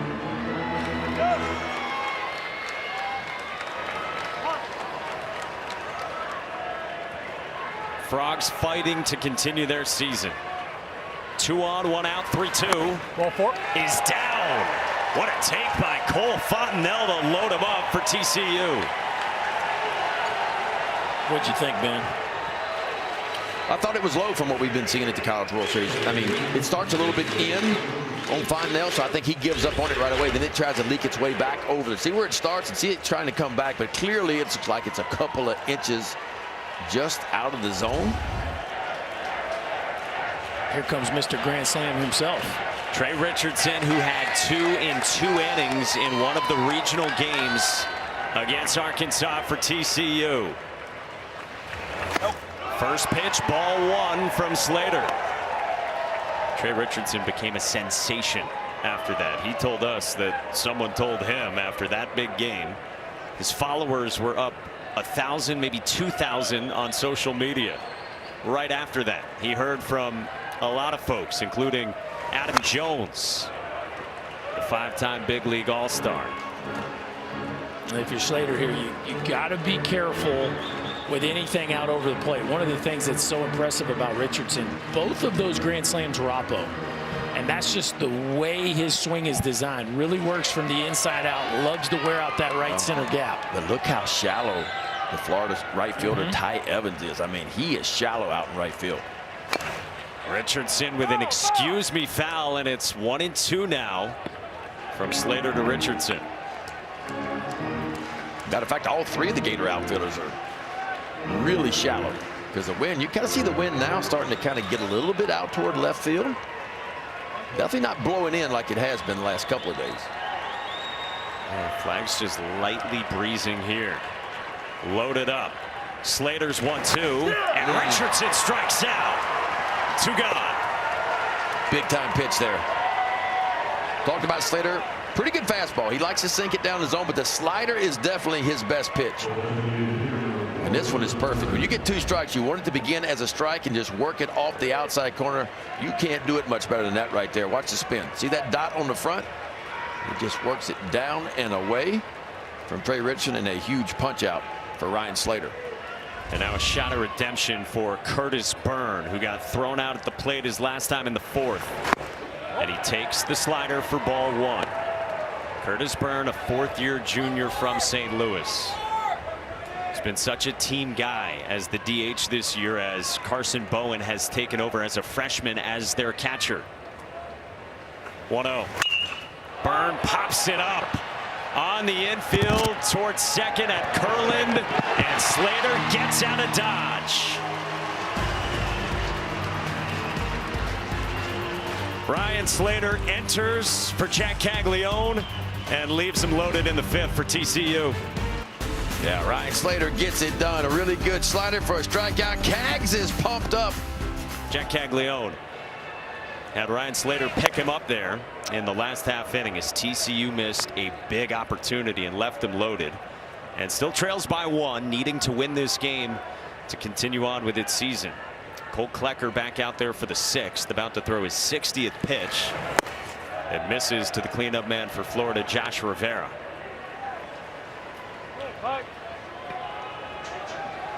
Rivera had the 2-run home run that traveled 417 feet in the 1st inning off Klecker. That's down 3-0. Good fun talking to Kirk Saarloos about Cole Klecker's recruitment. His folks Lori and Corey in the building here today. Cole was originally committed to Grand Canyon.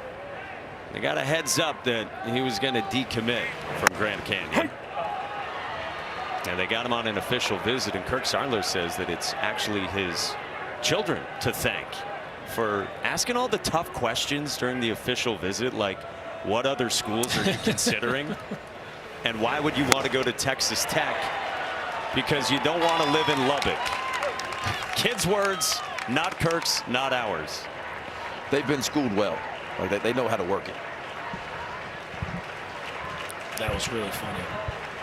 3-2. Rivera the opposite way with a base hit with 2 strikes to the backside to begin the 6th.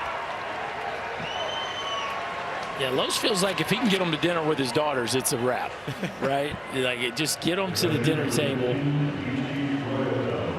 Yeah, it kind of takes him off the hook, right, guys? And we asked him this morning, like, hey, how did you decide on Klecker? We kind of all go, ooh. And he said, he told me, I'm ready to go. And he said, that's who this guy is. That's who our freshmen are. Our team is. They're ready to go. They text me.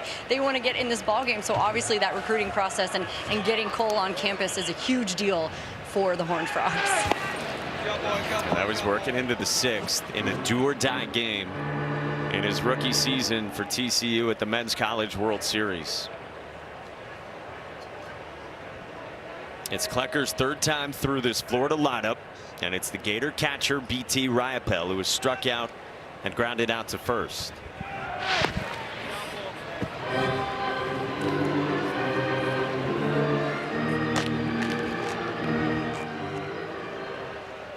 Yeah, it feels like BT Riopel is about due to do something. And he has so many big hits this year for the Gators. The batting average a little bit off for Riopel this year. You know, hitting 253 this year, hit 304 last year. Power numbers are almost exactly the same. And maybe he'll face a left-on-left. Kirk Saarloos already told us that the plan is to go to Ben Abel after Cole Klecker. He said he hoped 1 time through. I mean, here we are in the 6th, right? So heck of a job by that young man. I mean, he navigated one of the most talented lineups in America on 4 days rest. You see a lot of smiling going on out there on the mound. And this dude they're flipping the ball to, is a real guy now. So TCU, he gave him a chance to win this game, and now they're going to flip it to their best weapon out of the bullpen to keep it right there. 5 innings, 1 run in his first start here. 5 innings, 2 runs, at least for now, in his second start. And doing this one for the first time in his college career on 4 days rest under the brightest of lights in Omaha.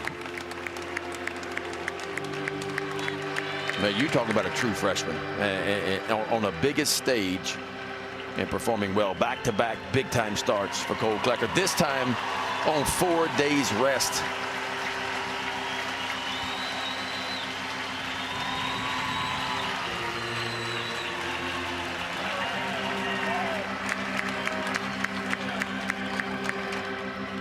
So Cole Klecker departs.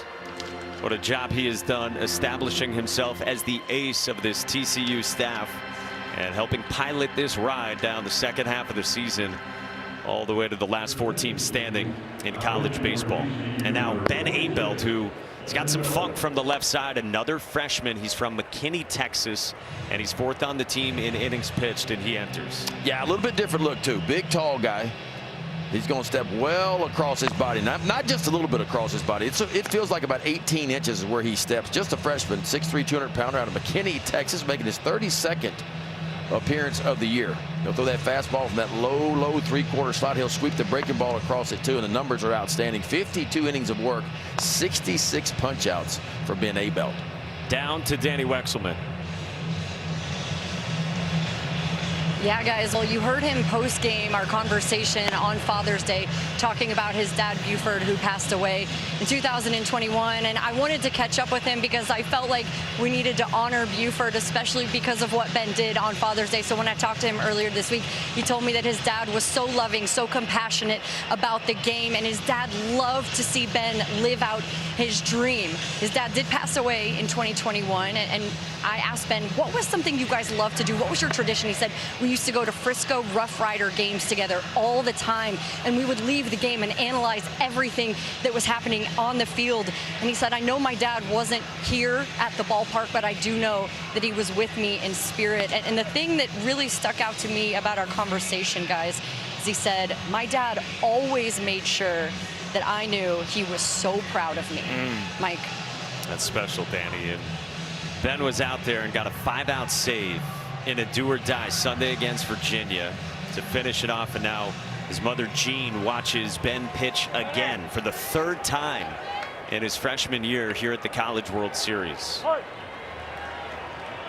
It was 18 pitches on Sunday for that 5-out save.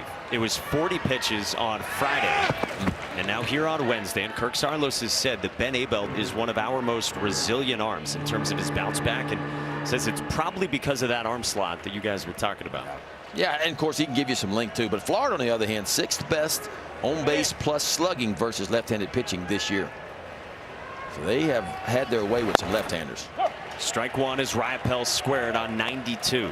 They almost have 1,000 OPS as a team versus lefties. So this is a little bit of strength versus strength, right? This is TCU's guy, but a Florida lineup that has had success. Now, not necessarily Riopelle, but I don't think Saarloos is too worried about those macro numbers. He likes this guy with the ball in his hand. No, it's a big arm, you know, and it's 92 up to 95. And it's just a different kind of lefty because of where he steps, how long he is. I mean, the ball's had to almost feel like it's coming from, if you're left-handed batting in the batter's box, the ball almost feels like it's coming starting from behind you almost. Here it is on a 1-1. Riopelle takes just off the edge. I think we're seeing how uncomfortable Riopelle is. The fact that he's shown bunt 2 times in a row. Like, I'm just going to pass the baton to the guy behind me here. After Josh Rivera had the leadoff single here in the 6th.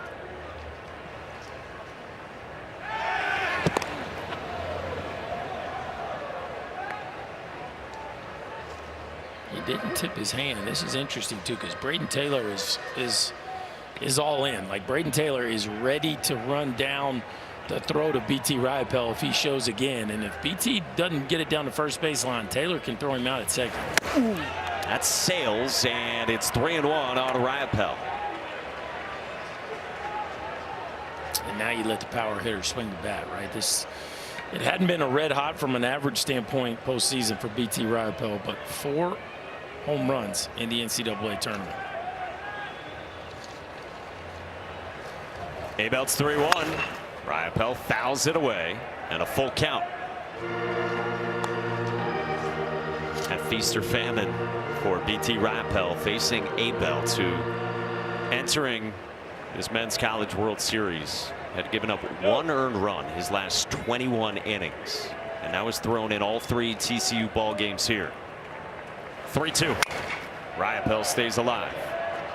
Well, that's a nice foul off right there. That was a perfectly executed fastball away, which really is a tough pitch to defend if you're a left-handed hitter facing the crossfire left-handed approach of Ben Abel. Like, it's really hard to keep your chest down and hang in there. Nice job there by Riopel of wasting a really good pitch. Payoff on the way, and a strikeout for Abel. 1 gone. Well, here's that plus fastball. So after a couple fastballs on the outside part of the plate, this one just about belt high on the inner third. Watch this ball just kind of rise and just stay on plane, just about let her high. Well done by Ben Abel. And Mother Jean digging it. So 1 away for Ben Abel, who now faces the Florida freshman Luke Heyman, who singled his first time and then flew out to left. Against a righty this time. It's strike 1 from Abel. Good numbers for Luke Heyman against left-handed pitching. A 1024 OPS with 6 home runs. 0-2. Boy, able to show that fastball in as well, Ben. Yeah. You know, that's the key to success. Being able to use both sides of the plate, fastball command. And of course, he can ride it up in the zone when he wants to, just above the top. Abel 0-2. Up high.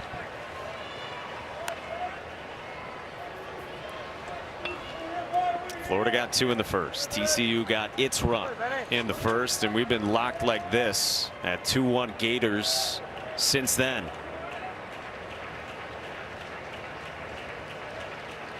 Abel delivers.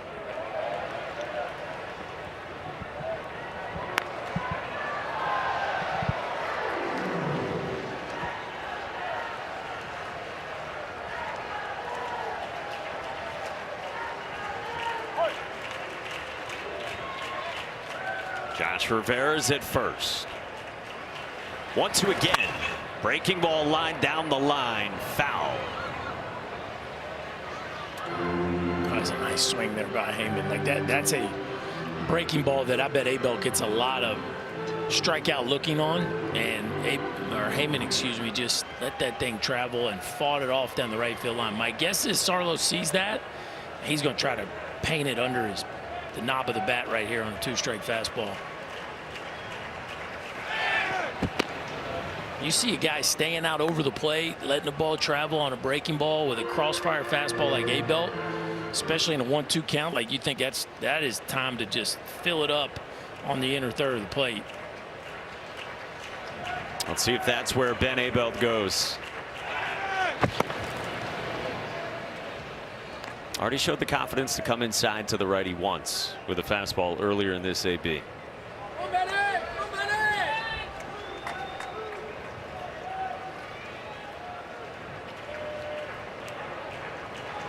Abel against Heyman. Tried to come inside just like that. It's why Heyman's a real hitter, Ben, because like he's prepared for both.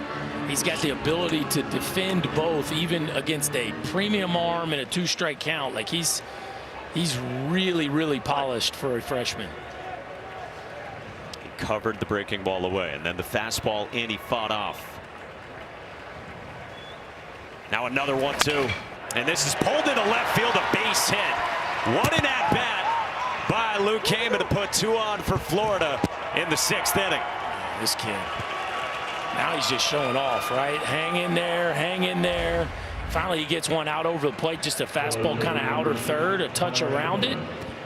but a barrel that stays square through the zone. So even though he's around it, it's a line drive into left center field. And 2 talented freshmen, that battle goes to Luke Heyman.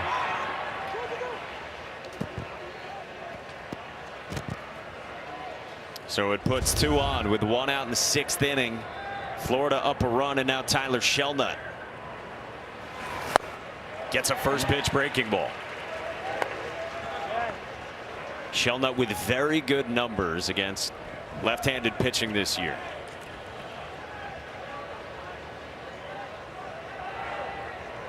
Shelnut, the junior from Lake City, Florida, inside of an hour from Gainesville.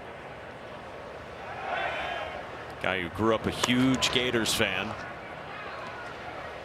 Had to wait a couple of years to eventually show up in Gainesville.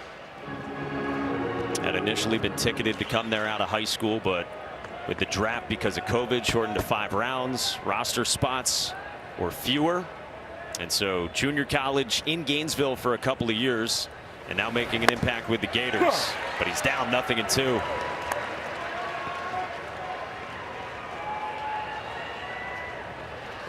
Tyler told us he remembers watching Florida win the national championship in Fort Myers after a travel ball tournament of his own. Watching on his phone with his folks in the car. He lays off the breaking ball. And Ben, we kind of compared Sully to Skip earlier. You know, not quite at that level, but right, the consistency to get to Omaha. Similar to that, you got all these kids that grow up in Florida just dreaming of being a Gator, right? That's how it is in Louisiana. Sure. Just when Skip Bergman's still today, like just dreaming of being a Tiger. Strikes out here. Some good breaking balls from Ben Abel, and there's 2 down in the 6th. Hey, the 77th annual NBA draft is tomorrow night at 8 Eastern, live in Brooklyn, with the Spurs holding that first pick. Tomorrow night, 8 Eastern on ABC, ESPN, ESPN Radio, and the ESPN app, with coverage starting at 7:30 right here on ESPN following SportsCenter. All right, so Ben Abel's got 2, and now he faces the scorching Ty Evans. And a fastball painted. Right at the bottom of the zone, too. Evans lined out to short his last time in the 4th inning.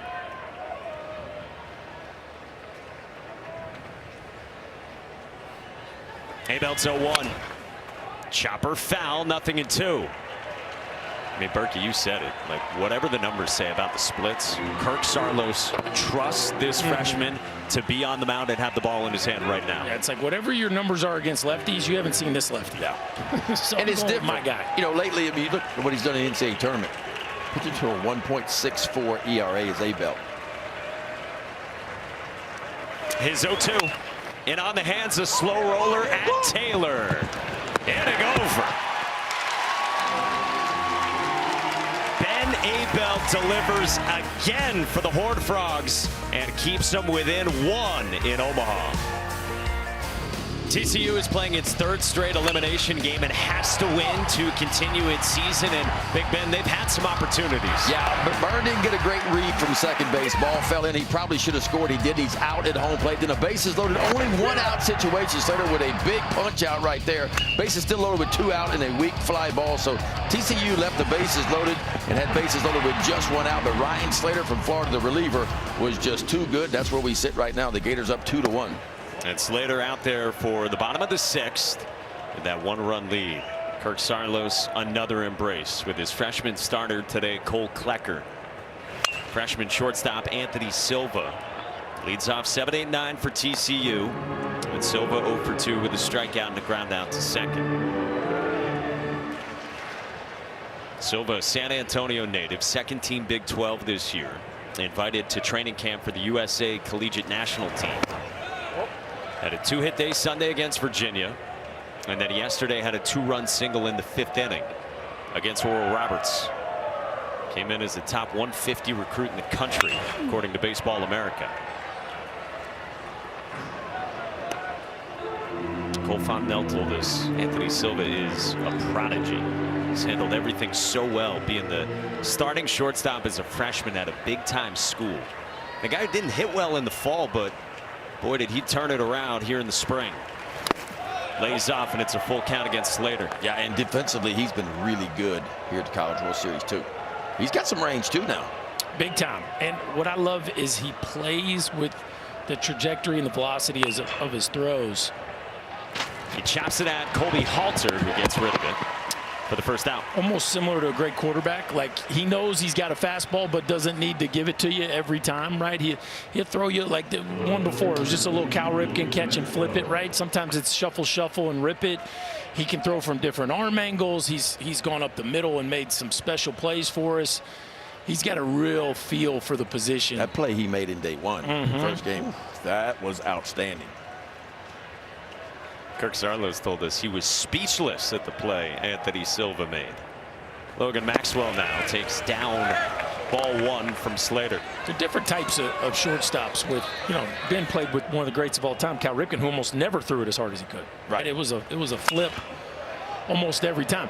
Then there's guys like Sean Dunston and Troy Tulowitzki who are grunting the ball across the infield. And no matter if they have to or not. No, whoa, you know, you're just like, whoa, holy cow, right? I play with a guy named Adam Everett, who was the most accurate thrower I ever saw, and only time he'd give you his fastball is when he needed to.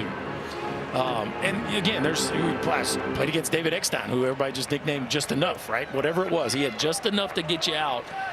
The shortstops come in different shapes and sizes and styles. Maxwell strokes it on a line, but it is right at Wyatt Langford. Maxwell's had some good ABs these last few days, but he is out number 2 against Slater here in the 6th. Is that saving bullets or just don't go to the gas unless you need to? Well, at the end of the day, it's about putting a 6-3 in the scorebook. Yeah. Right. And so you find your style through thousands and thousands and thousands of reps and games. And, you know, how can I throw the ball to first base as accurately as possible? For some guys, it's ripping it every time. For other guys, they feel very comfortable throwing the ball over there at 80%. So they don't need to go 100 unless that's how they got to finish the play. They got to go in the hole, then it's different, you know, and that's where Cal was. I mean, a lot of it's the internal clock, right? And how good's your internal clock. Well, that's a fine diving play by Colby Halter to take one away from Austin Davis and prevent it from getting into the hole. Well, we're talking shortstop play, but let's give the third baseman some love. Colby Halter, the senior for the Gators, has had a heck of a College World Series with the bat. Now he's showing you the glove, ranging to his left. And here's that internal clock, Ben. You know you got time when a ball's hit that hard. Just smooth it across the diamond. I say, well, ain't we living the dream? And Rivera pulls this one to left. It is gone. The homer and Gators strike again.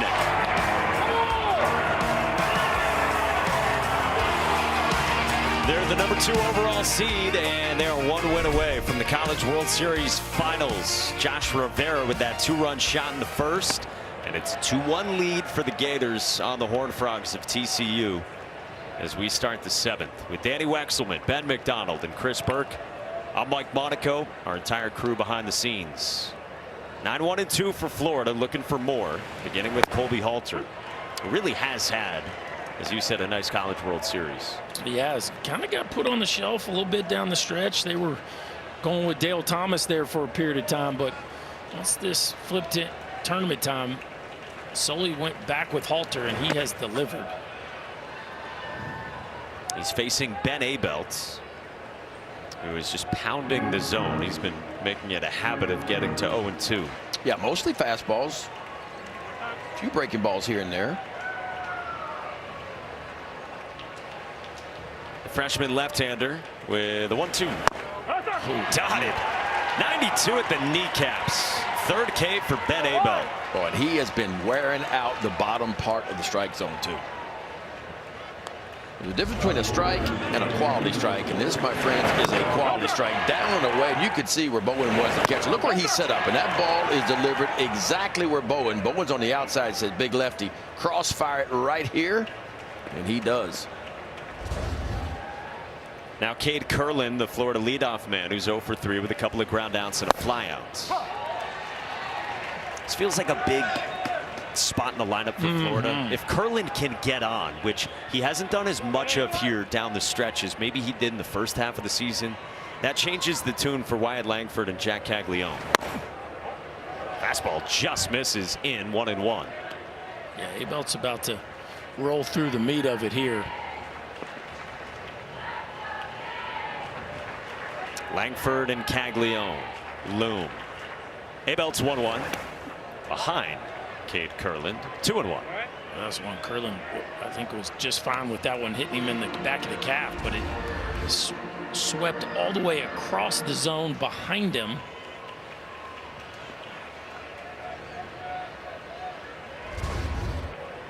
Two-1. That's a strike to the arm side, 2-2.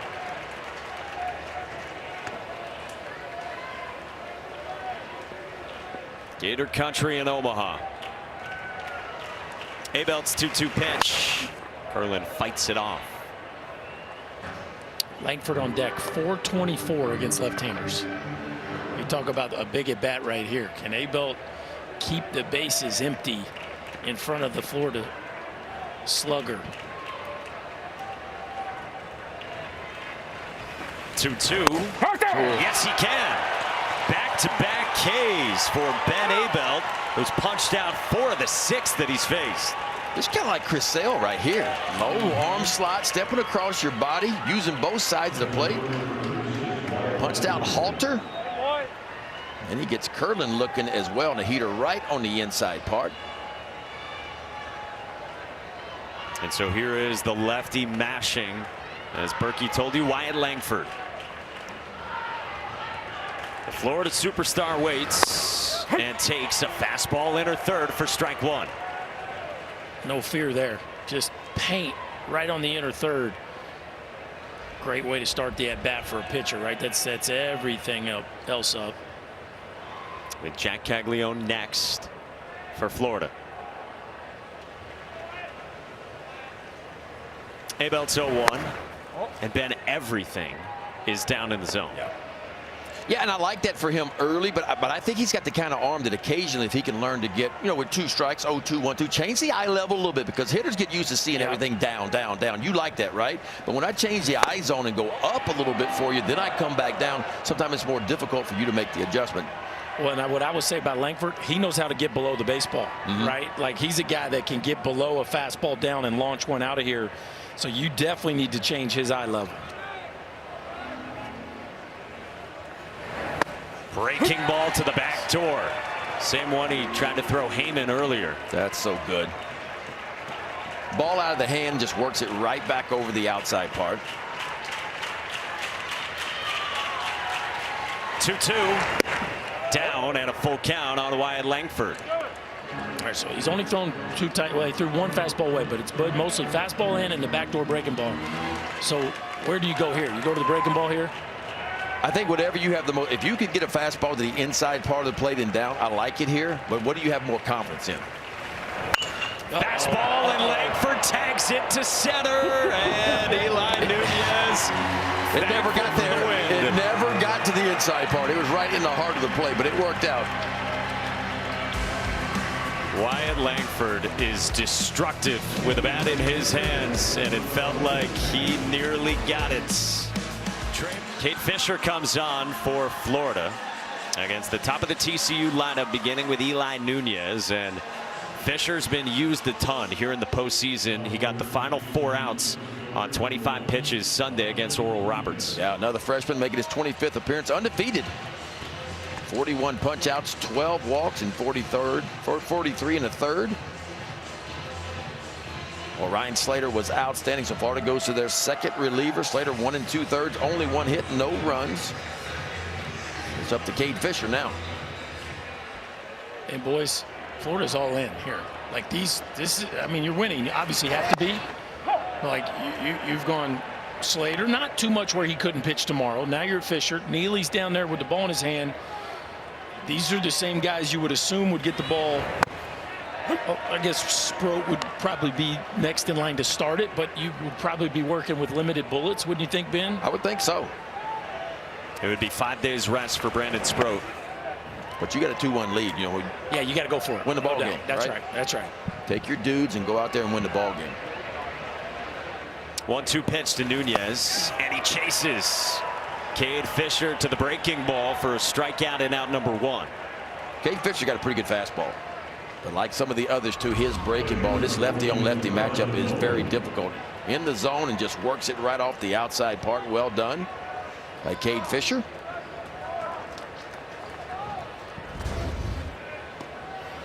Kevin O'Sullivan said after the game Sunday, the one bright spot, my mistake as the head coach, was that Cade Fisher got to come into that atmosphere and acquitted himself so well when, boy, he certainly didn't think, no one did, that Fisher would be pitching in that spot.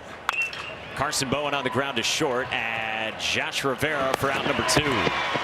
Yeah, Mike, and I talked to Cade Fisher after that happened, and I said, what was your perspective on that? And he said, I was in the bullpen, and I heard over the walkie-talkie what was happening, and then all of a sudden they told me to start getting ready. I didn't know what to think, and when I got out there, the umpire said, take your time, as many as you need, obviously, because that was a safety situation, right? But BT Riopel came out, made him feel good. He said, BT always makes me feel comfortable and safe. He said, I had my back, and I was locked in, and I was ready to be a competitor for my team. He said, there were no time for nerves, he said, but BT helped calm me down a little bit. And he said, as you said, Mike, Sully apologized post-game, and then Cade got a hug from Sully, which topped it all off. A hug from Sully and a kiss from BT. Yes. An actual kiss from BT Riopel near the mound. Right on the neck, just like, thank you, kid. You saved us. Well, Fisher's fallen behind Braden Taylor 2-0. And Taylor takes a strike. TCU's big bopper at the plate supplied the RBI single in the first, and then Taylor singled again when he faced Slater in the 5th. Taylor pops this one up near home plate, and BT Riopel reaches back to make the catch, and he's fired up about it. Hey now, BT Riopel sticks with it. Colby Halter greets him, and the inning is over. Boy, we've had a tight game throughout here at the Men's College World Series in Omaha. Florida got 2 in the top of the first. TCU got 1 in the bottom of the first. We've stayed that way ever since. Jack Caglianone starts 3, 4, and 5 in the Gators lineup as we embark on the top of the 8th here at Charles Schwab Fields. He gets a nasty left-on-left matchup against Ben Abel. Came on for TCU out of the pen in the 6th. And Jack Caglianone's had a season to remember. 31 home runs, a Florida record, and one off matching the RBI record as well in Gators history. Ben Abel pumps in strike 1. It's interesting. Kevin O'Sullivan said to us this morning that he thinks that Jack Caglianone might be a little bit aware of those numbers, and in particular that RBI number and then the national home run total as well. So he gets under this one in the air right side. Trey Richardson's got to stick with it in the wind, and he does for the first out. Kevin O'Sullivan said to us that he actually had a conversation at practice on Monday with Jack Caglianone and said to his star, look, nobody has made as bad a blunder here as I did, but we talked about moving on from things because of that, and you could have a head coach that relatable after the gaffe for O'Sullivan Sunday night.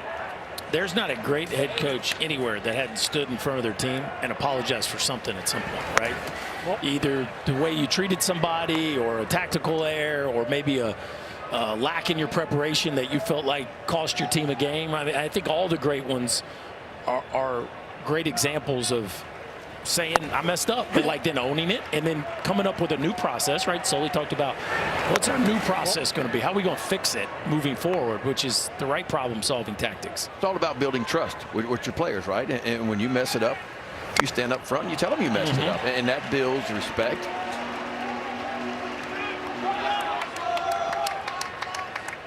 Caglianone retired there, though, and he's 0 for 4. One away in the 8th, and Josh Rivera staring down a 1-2. That he pulls toward the gap in left center field, toward the wall, and it one hops off the wall. Josh Rivera's got a 3-hit day, and it's a 1-out double in the 8th inning. They just put on a show, Mr. Rivera. He's now at a homer to left, a rocket with 2 strikes to right, and just for a little icing on the top, how about a bullet into left center? There's a hanging breaking ball launch piece to left. Okay, that gets the day started. That's right now the difference in the ball game. Then a no stride, 2-strike BB to right field. And now here's the last one. Another no stride. Get the barrel out in front. Keep that barrel square all the way through the hitting zone and a one-hopper off the left center field wall. 107 miles an hour off the bat. What a day for Josh Rivera. With a chance for Florida to add some insurance. Wyatt Langford came up in the 7th. By the way, the ball Langford hit was 109 into the wind in deep center. And now Rivera tags one. Abel 0-1 to BT. Riopel is down, and Bowen locates it in time to keep Rivera at second. Gators have not had many chances, runners in scoring position, just 5. 1 for 5 so far today. TCU 2 for 8. And the Frogs with just 4 hits total in this game. 1-1. That's blocked by Carson Bowen. The Gators love one more, though, right? I mean, the home run's not totally out of play today. Nice block here by Carson Bowen. But, you know, nobody likes a one-run game. If you're, you know, the offense does, right? Because you got a puncher's chance. But if you're Florida, you want one more. Good fastball again. BT Riopel, we told you, finds a way to go deep if he's getting a knock.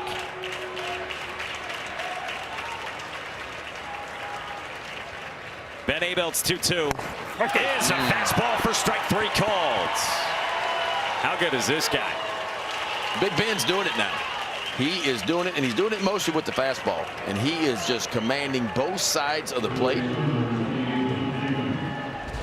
BT Riopel's a dude, but I'm telling you what, you stand in the batter's box, good luck on that right there. A crossfire, and again, look where the catcher Bowman is set up. Bowman's right on the outside part and just delivered perfectly, knocking a little paint off that outside part.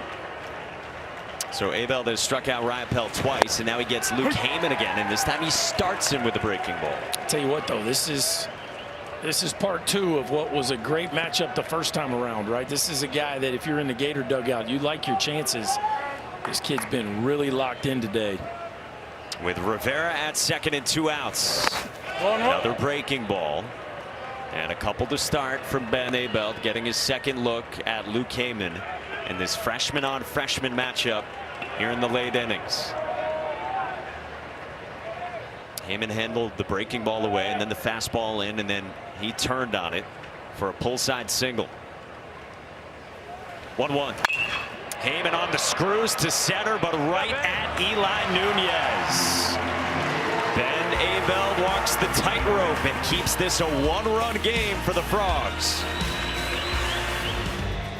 We got to get at the controls on the drone, fly that thing around ourselves. Ben, you want to take a spin? I would love to fly that thing around.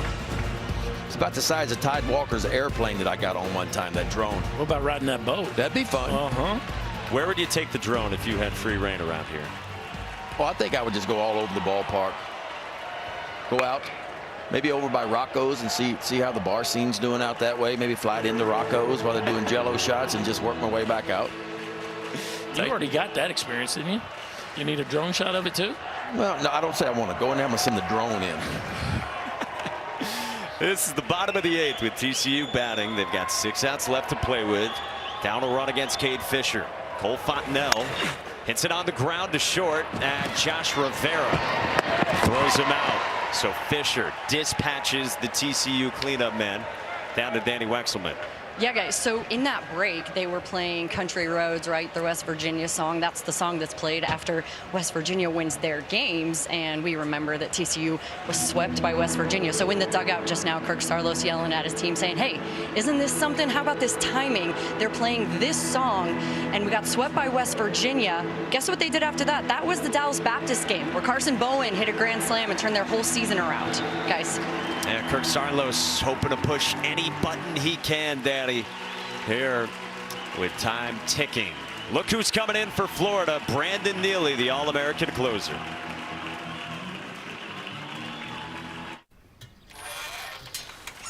Well, Guy, looks like we got us a little seating situation. Do we want to be the guy who assumes a boatload of liability every time someone sits down?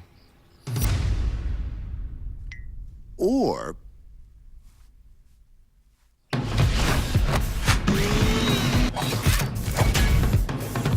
your strongest self, guy. JB Weld, world's strongest bond. And what if I need a different kind of plan? State Farm's here to help. What if I was a different kind of baller? It's called Mark's Cubans. Cuban sandwiches by Mark Cuban. It's a pass. At State Farm, we're there for your what ifs. Get a quote today. Like a good neighbor, State Farm is there. Fudge? Here you go. Well, that's us. Keebler Fudge Stripes. Magic is here. Everything looks so good. Right? I'm hearing the new Google Pixel is really great. And it comes with AT&T's best deals on all of them. This one looks nice. That's a house favorite. And it's served with your choice of plans. Thank you. There's got to be a catch. No catch. And no trade-in required either. Oh. How do you know all this? I come here a lot. Love the service. At AT&T, new and existing customers can choose any Google Pixel with your choice of plans and always get our best deal. The NCAA College World Series is presented by Capital One. What's in your wallets? With Big Ben at the controls, taking the drone high atop Charles Schwab Field for another dandy of a ball game. This time between Florida, the #2 overall team in the country. With a win, they head to the College World Series final that starts on Saturday. TCU, meanwhile, playing in its 3rd straight elimination game, having already won 2 of them, trying to stay alive down the run here in the bottom of the 8th. But now they got to face the second-team All-American closer, Brandon Neely for Florida. Yeah, Kevin O'Sullivan goes to his best out of that bullpen, making his 33rd appearance. Brandon Neely, 3.62 ERA. How about strikeout to walk ratio? 66 punch-outs, only 19 walks. This explosive fastball going to be up anywhere from 92 to probably 96, but it's a high-spin fastball. He wants to work it to the top of the zone, but it's a real 4-pitch mix, but it's mostly fastball, slider. He'll show you occasional curveball and a changeup as well. He'll face Trey Richardson in the 5 spot for TCU, with 1 out in the 8th and no one on. Kevin O'Sullivan said to us, the one silver lining, well, I guess in addition to the other one silver lining of Kate Fisher getting that stage on Sunday, is that Brandon Neely kept the pitch count down a bit because he had to come out of that game against Oral Roberts, just 22 pitches.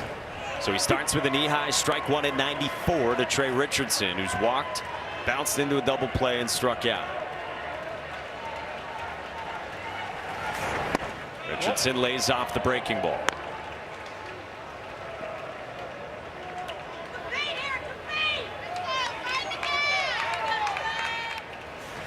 Richardson on the ground, left side, past the dive of Halter and into left. TCU's got the tying run aboard in the 8th inning.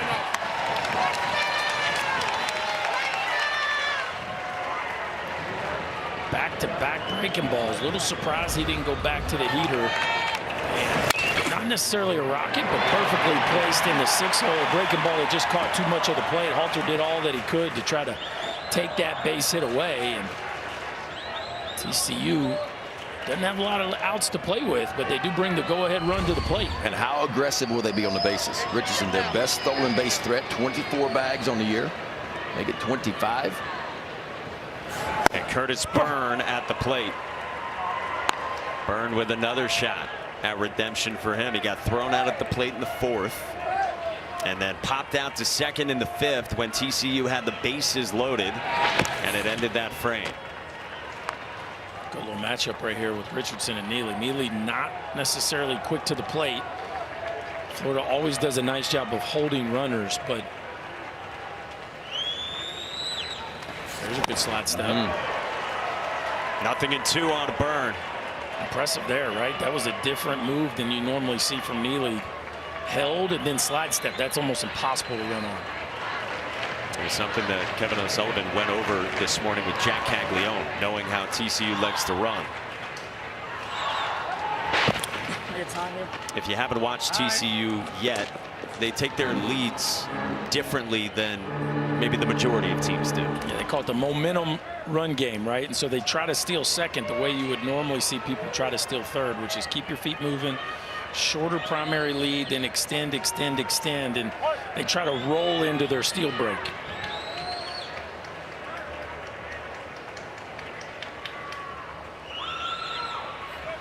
Neely's 0-2.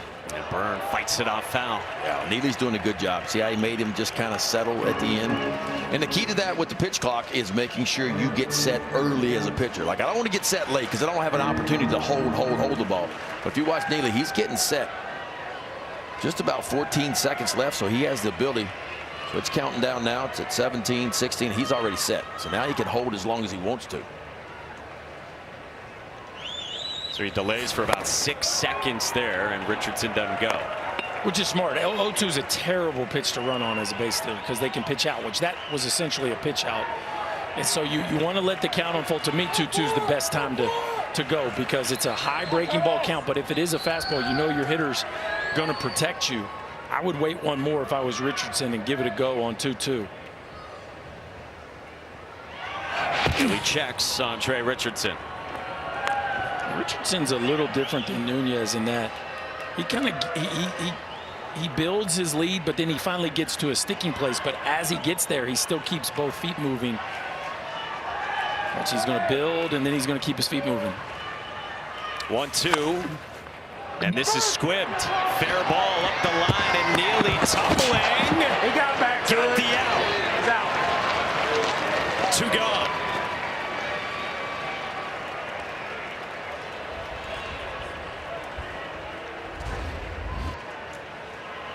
Love how he just pushed it in the dirt. See how he pushed that ball in the dirt just to make sure it had a grip. Still threw it a little bit high. Nice job by Heeman over at first base to make sure he collected that ball. Wow, he secured that with his hand.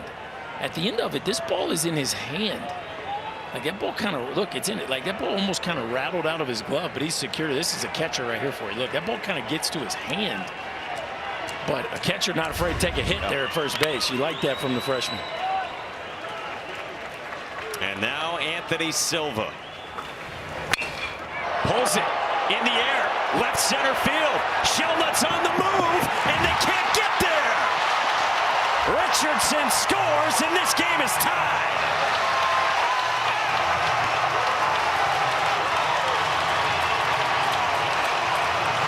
Wyatt Langford nearly hauled it in, but Anthony Silva comes through for TCU. How about the freshman? We were bragging on his defense earlier, but he's going to come up with the biggest swing of his young career, a hanging breaking ball down in the zone, and the freshman drops the head to it, gets extension, and man, Wyatt Langford had a beat on this ball. He looks like he might make it SportsCenter top 10. He comes up about 3 inches shy as that one bounces into the seats. Well, and we talked about how shallow the outfielders for Florida was playing. You can see where they're playing again. They're awfully shallow yet again. And if Langford's just 2 steps back, he makes that play. But instead, we got a new game. Logan Maxwell slices one foul. He's been hit by a pitch and singled, and also lined down sharply to center. He's full throttle right here, Ben. He got a great read on it, right? He took a perfect route. He just 1/2 step short of getting there. He's played more left for him this year, but been parked in center the last few weeks. With Michael Robertson, the redshirt freshman who can also fly, coming off the bench for the Gators. This one hits Logan Maxwell. So it'll be 1st and 2nd for TCU in the 8th, and Austin Davis coming up. TCU got a chance to steal this one, boys.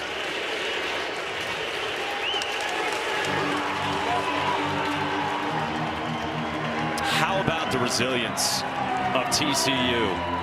This is a team that was 3 games over 500, sitting at home in Fort Worth on April 30th. Went on a tear. It's been well documented to get to this point. And now trying to win what would be a 3rd straight elimination game. And if they come back and find a way to win this, it would force a decisive game tomorrow against Florida.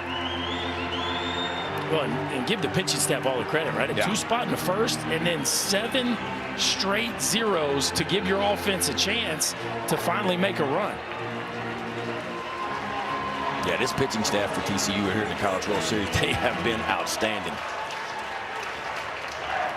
And Brandon Neely's going to face Austin Davis, who entering today had been aboard 7 times in 8 plate appearances.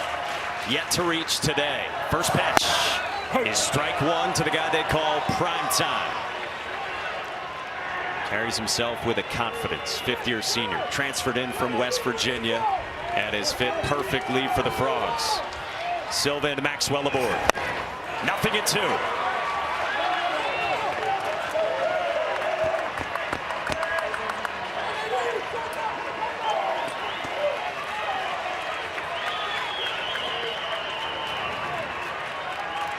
Neely's ready with an 0-2 off the edge.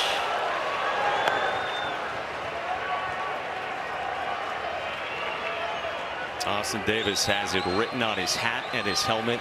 See ball, hit ball. Keep it simple, right? Trying to reel in Silva. 1-2. Strike 3 called. Neely strands 2, but TCU ties it.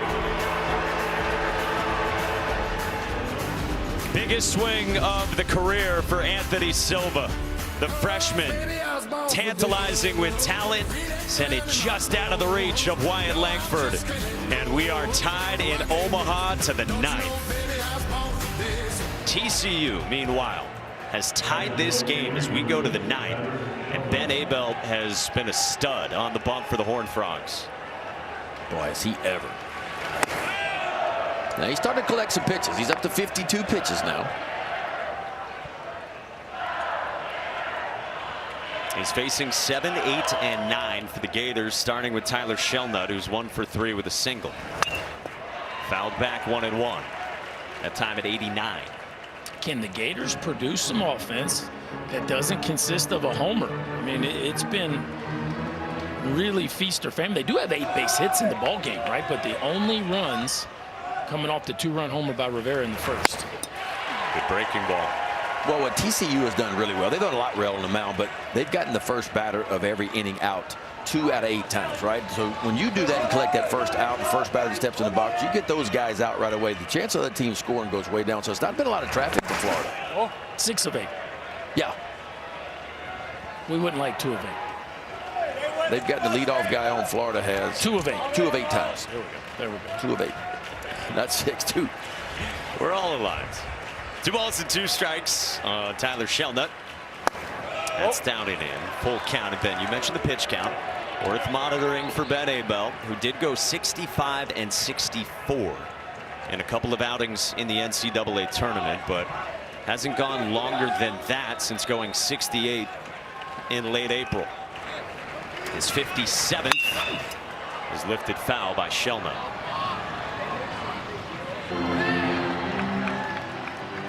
One-handed catch out there in right field seats. Yeah, that gets you some high fives from your neighbors. Hey now. Oh, box him out. I like what you did there. Oh. How did he catch that? Like Big Ben trying to get a rebound. Uh-oh. Shelnut tags it right center. Austin Davis sprints back and can't get there. It's off the wall, and Tyler Shelnut's got a leadoff double. He is fired up. That was a beautiful swing of the bat. But, Ben, I thought Austin Davis had a play on the baseball. He did all the hard work. He got himself all the way to the wall. For whatever reason, it didn't look like he extended the arm to try to finish this play off. A rocket off the bat from Shelnut. Austin Davis is flying. It just felt like at the end you might as well go ahead and jump, reach, something. But I don't know that he'd have made the play. But either way, a perfect opportunity here for the Gators. A leadoff double. You can't draw it up any better. No, if you're Florida, I mean, that's how you answer right back. Give up a late inning run and a leadoff double here in the top of the 9th inning. Gators are fired up right now. And we talked about him being a Gator at heart, right? Dreamed of playing for the Gators. How about a leadoff double in the top of the 9th in a game that could send you to the national championship? Quite a moment. Now, Michael Robertson will make his way on to pinch run for Tyler Shelnut, but that was pretty special there for the Gator right fielder. Tyler Shellnuts puts Florida in a position to grab a lead after TCU tied this game in the bottom of the 8th inning. How good has this one been? And now Garrett Wright makes the entrance onto the mound in Omaha. Ben Abel's day is done, and boy, was the freshman good before giving way to Garrett Wright. Yeah, he was better than good. And I mean, he stacked some zeros for sure. Gave TCU a chance to come back and tie it, and they did. Now they turn over to Garrett Wright, making his 21st appearance, his 3rd appearance here at the College World Series. 3.54 ERA, 35 punch-outs, and 28 innings of work.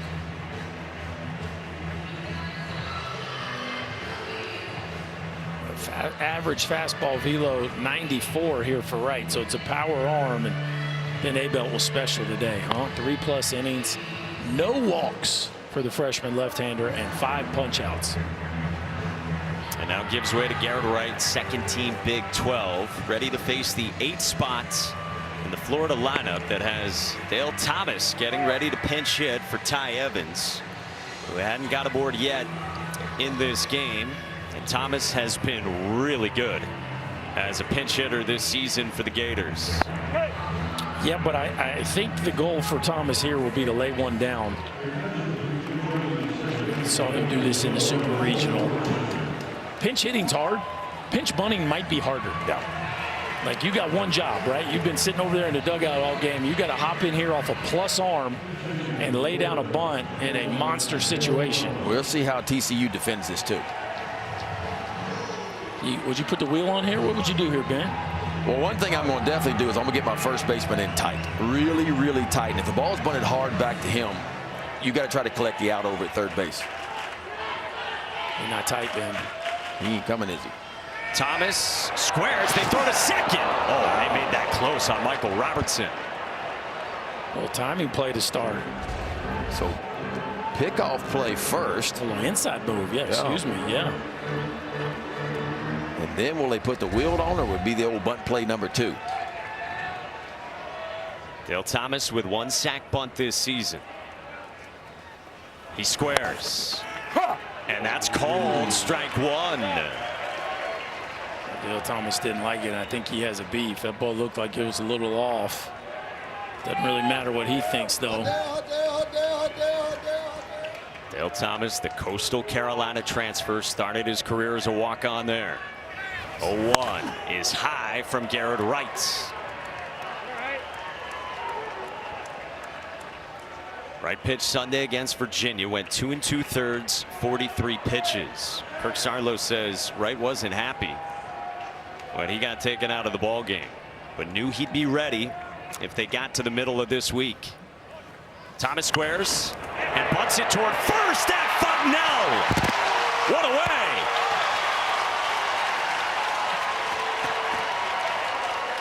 You said, Ben, get that first baseman creeping in. Got to. I mean, because that's what the safest place for a hitter, a right-hand hitter. That's where he wants the ball to bunt it to the right side right there. And Fontenelle is coming. Yep, you see him drop the head right at the last second. Instead of the head being above the hands, watch him drop just enough right there. Right there, you can see it.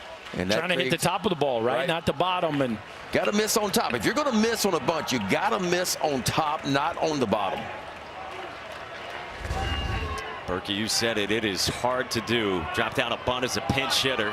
Thomas is out number 1 with Robertson aboard at second for Colby Halter in the 9 spot. Swinging through the first pitch slider.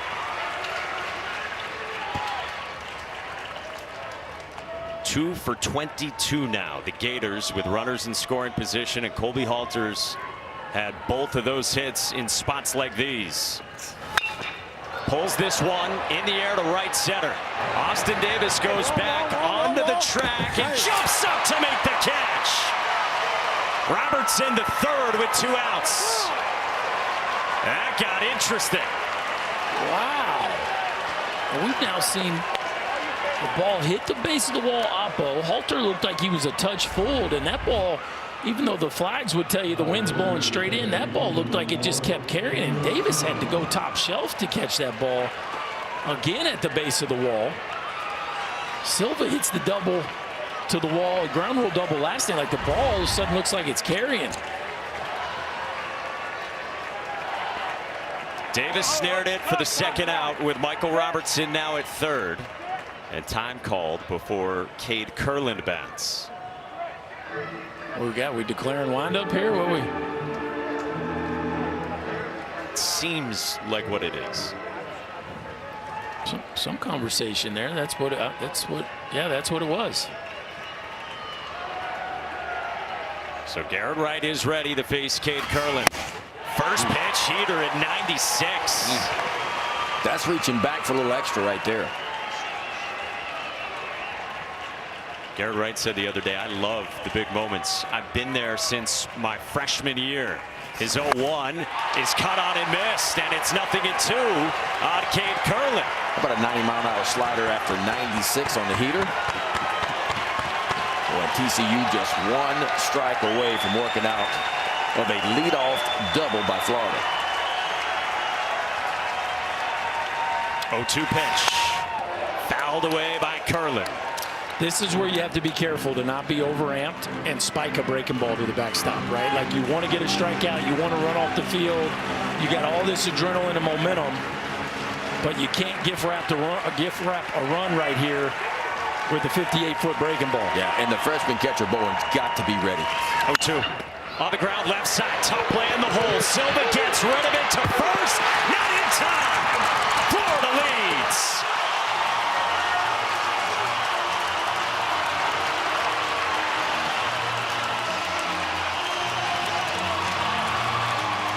Well, I thought he was going to be able to finish this one off. He got to it in plenty of time. Kurland's not a burner.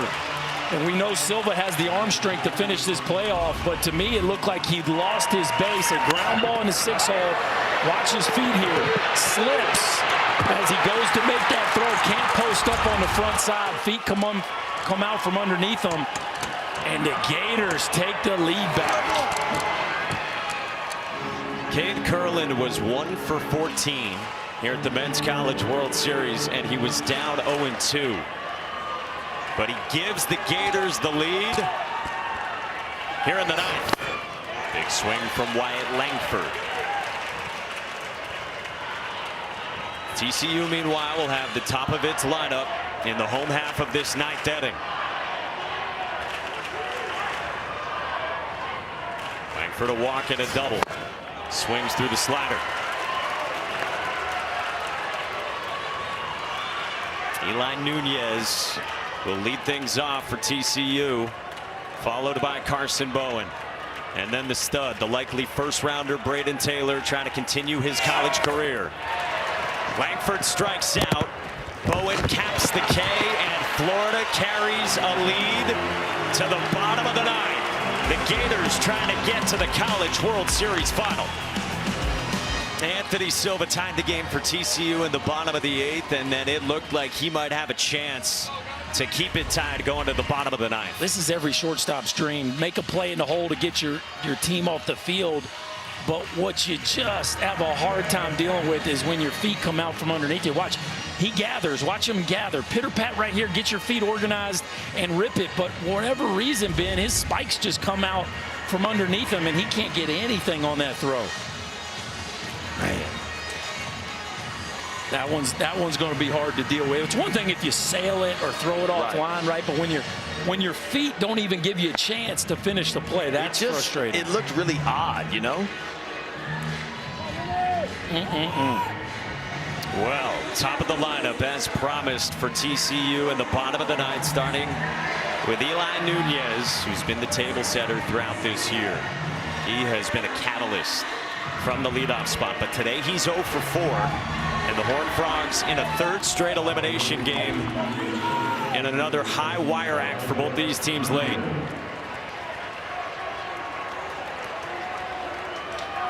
Brandon Neely came on with 1 out last inning and threw 16 pitches. Starts with strike 1 to Eli Nunez. Can't ask for more, right? Florida's got their closer. TCU got 1, 2, 3. It doesn't get much better than this. A 1-run game. Which is the way it's gone here in Omaha. 0-2 on Nunez. It's a reshuffled Florida outfield. Wyatt Langford's in left and Ben in center. Michael Robertson pinch ran. He's in center, where he has started a ton this year. And Richie Schieckhofer, the 6th-year senior, in a role he's familiar with, coming off the bench as a defensive sub late. 0-2. Sales.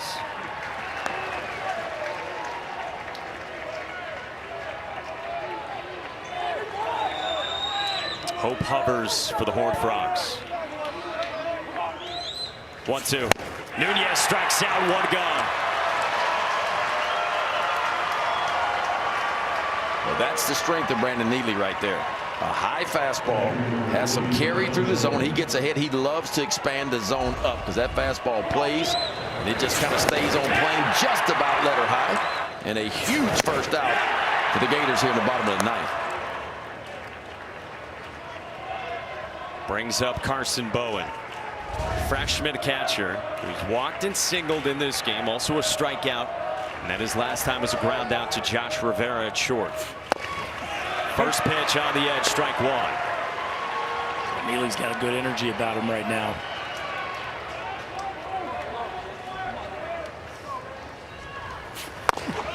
Outside, 1-1.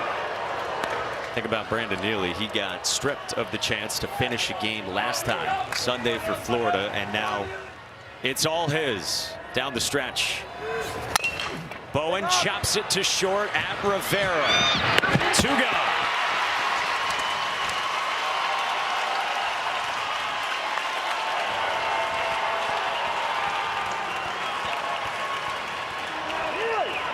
Berkey, you said it. It does not get better than this. All-American closer. All-American third baseman in a one-run game.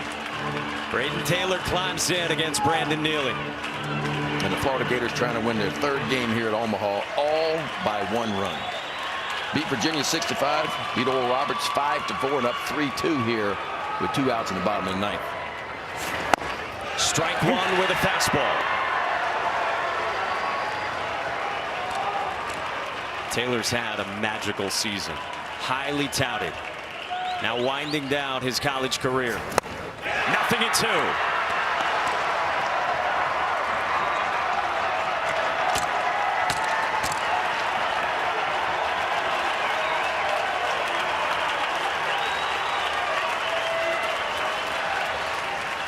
Pitch. Taylor pulls it. Right center field. Robertson's back and makes the catch. Wow! Florida's headed to the final.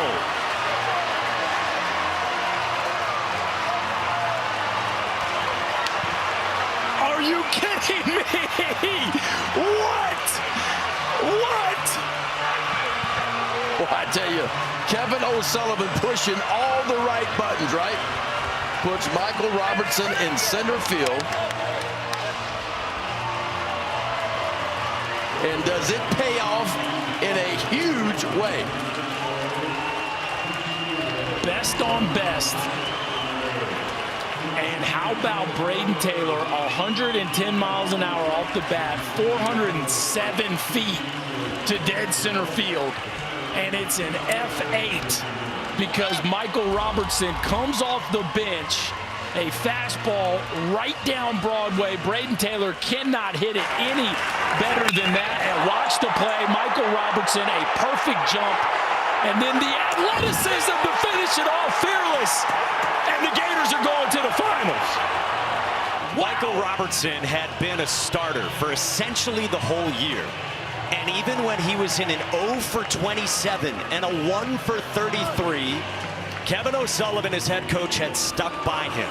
But eventually they made a move and they changed course here in the NCAA tournament. Yet in the end, it's Michael Robertson who scores the winning run and then makes the game-saving catch to send Florida to the finals. Danny is with Michael Robertson. Mike, thanks a ton. Hey, you just told me you're gassed. You just made the catch of your life. How are you feeling? I mean, I feel awesome. You know, it's been a crazy week so far. I think we've shown that we can come together as a team, and that's really what we did right there. It was a huge team win. Hey, walk us through. You come into pinch run, you score that winning run. Walk us through that play. I think just getting the chance to do that's pretty special. Like I said, I was trying to do whatever I could, to get in that position to score that run, and the guys behind me really got their job done, and worked out for us in the end for sure. And then you come in to play center field here in the bottom of the ninth. You just made that catch. Describe that. I mean, it's an unbelievable feeling. Anytime you get to do something like that for your team, really it fills my heart up. Seriously, I'm excited to move on, and I think everybody's really pumped. We're ready to get going. Tell us what's going through your head while you're tracking that ball. At that point, it's do or die. I'm going to run through the wall if I have to. So, I knew I was getting close to the wall. I had to get up. So, luckily, got in the glove and I was able to squeeze it. Your team has won every game by 1 run. You guys, you're putting on a display here. What do you say about the grit of your guys? I mean, it just goes to show how tight we are. Seriously, the chemistry is off the charts, and being able to rally in times like that when it's close and get the job done, it just is a testament to who we are as a team. What did you see from Cade Curlin? He was down 0-2. He hit that ball to score you. Yeah, he's a fighter. I think we all are. It was a huge. He's down in the count, but being able to put that ball in play, make something happen is huge as a freshman, especially. So. Congratulations. Go celebrate. Thank you. Appreciate it.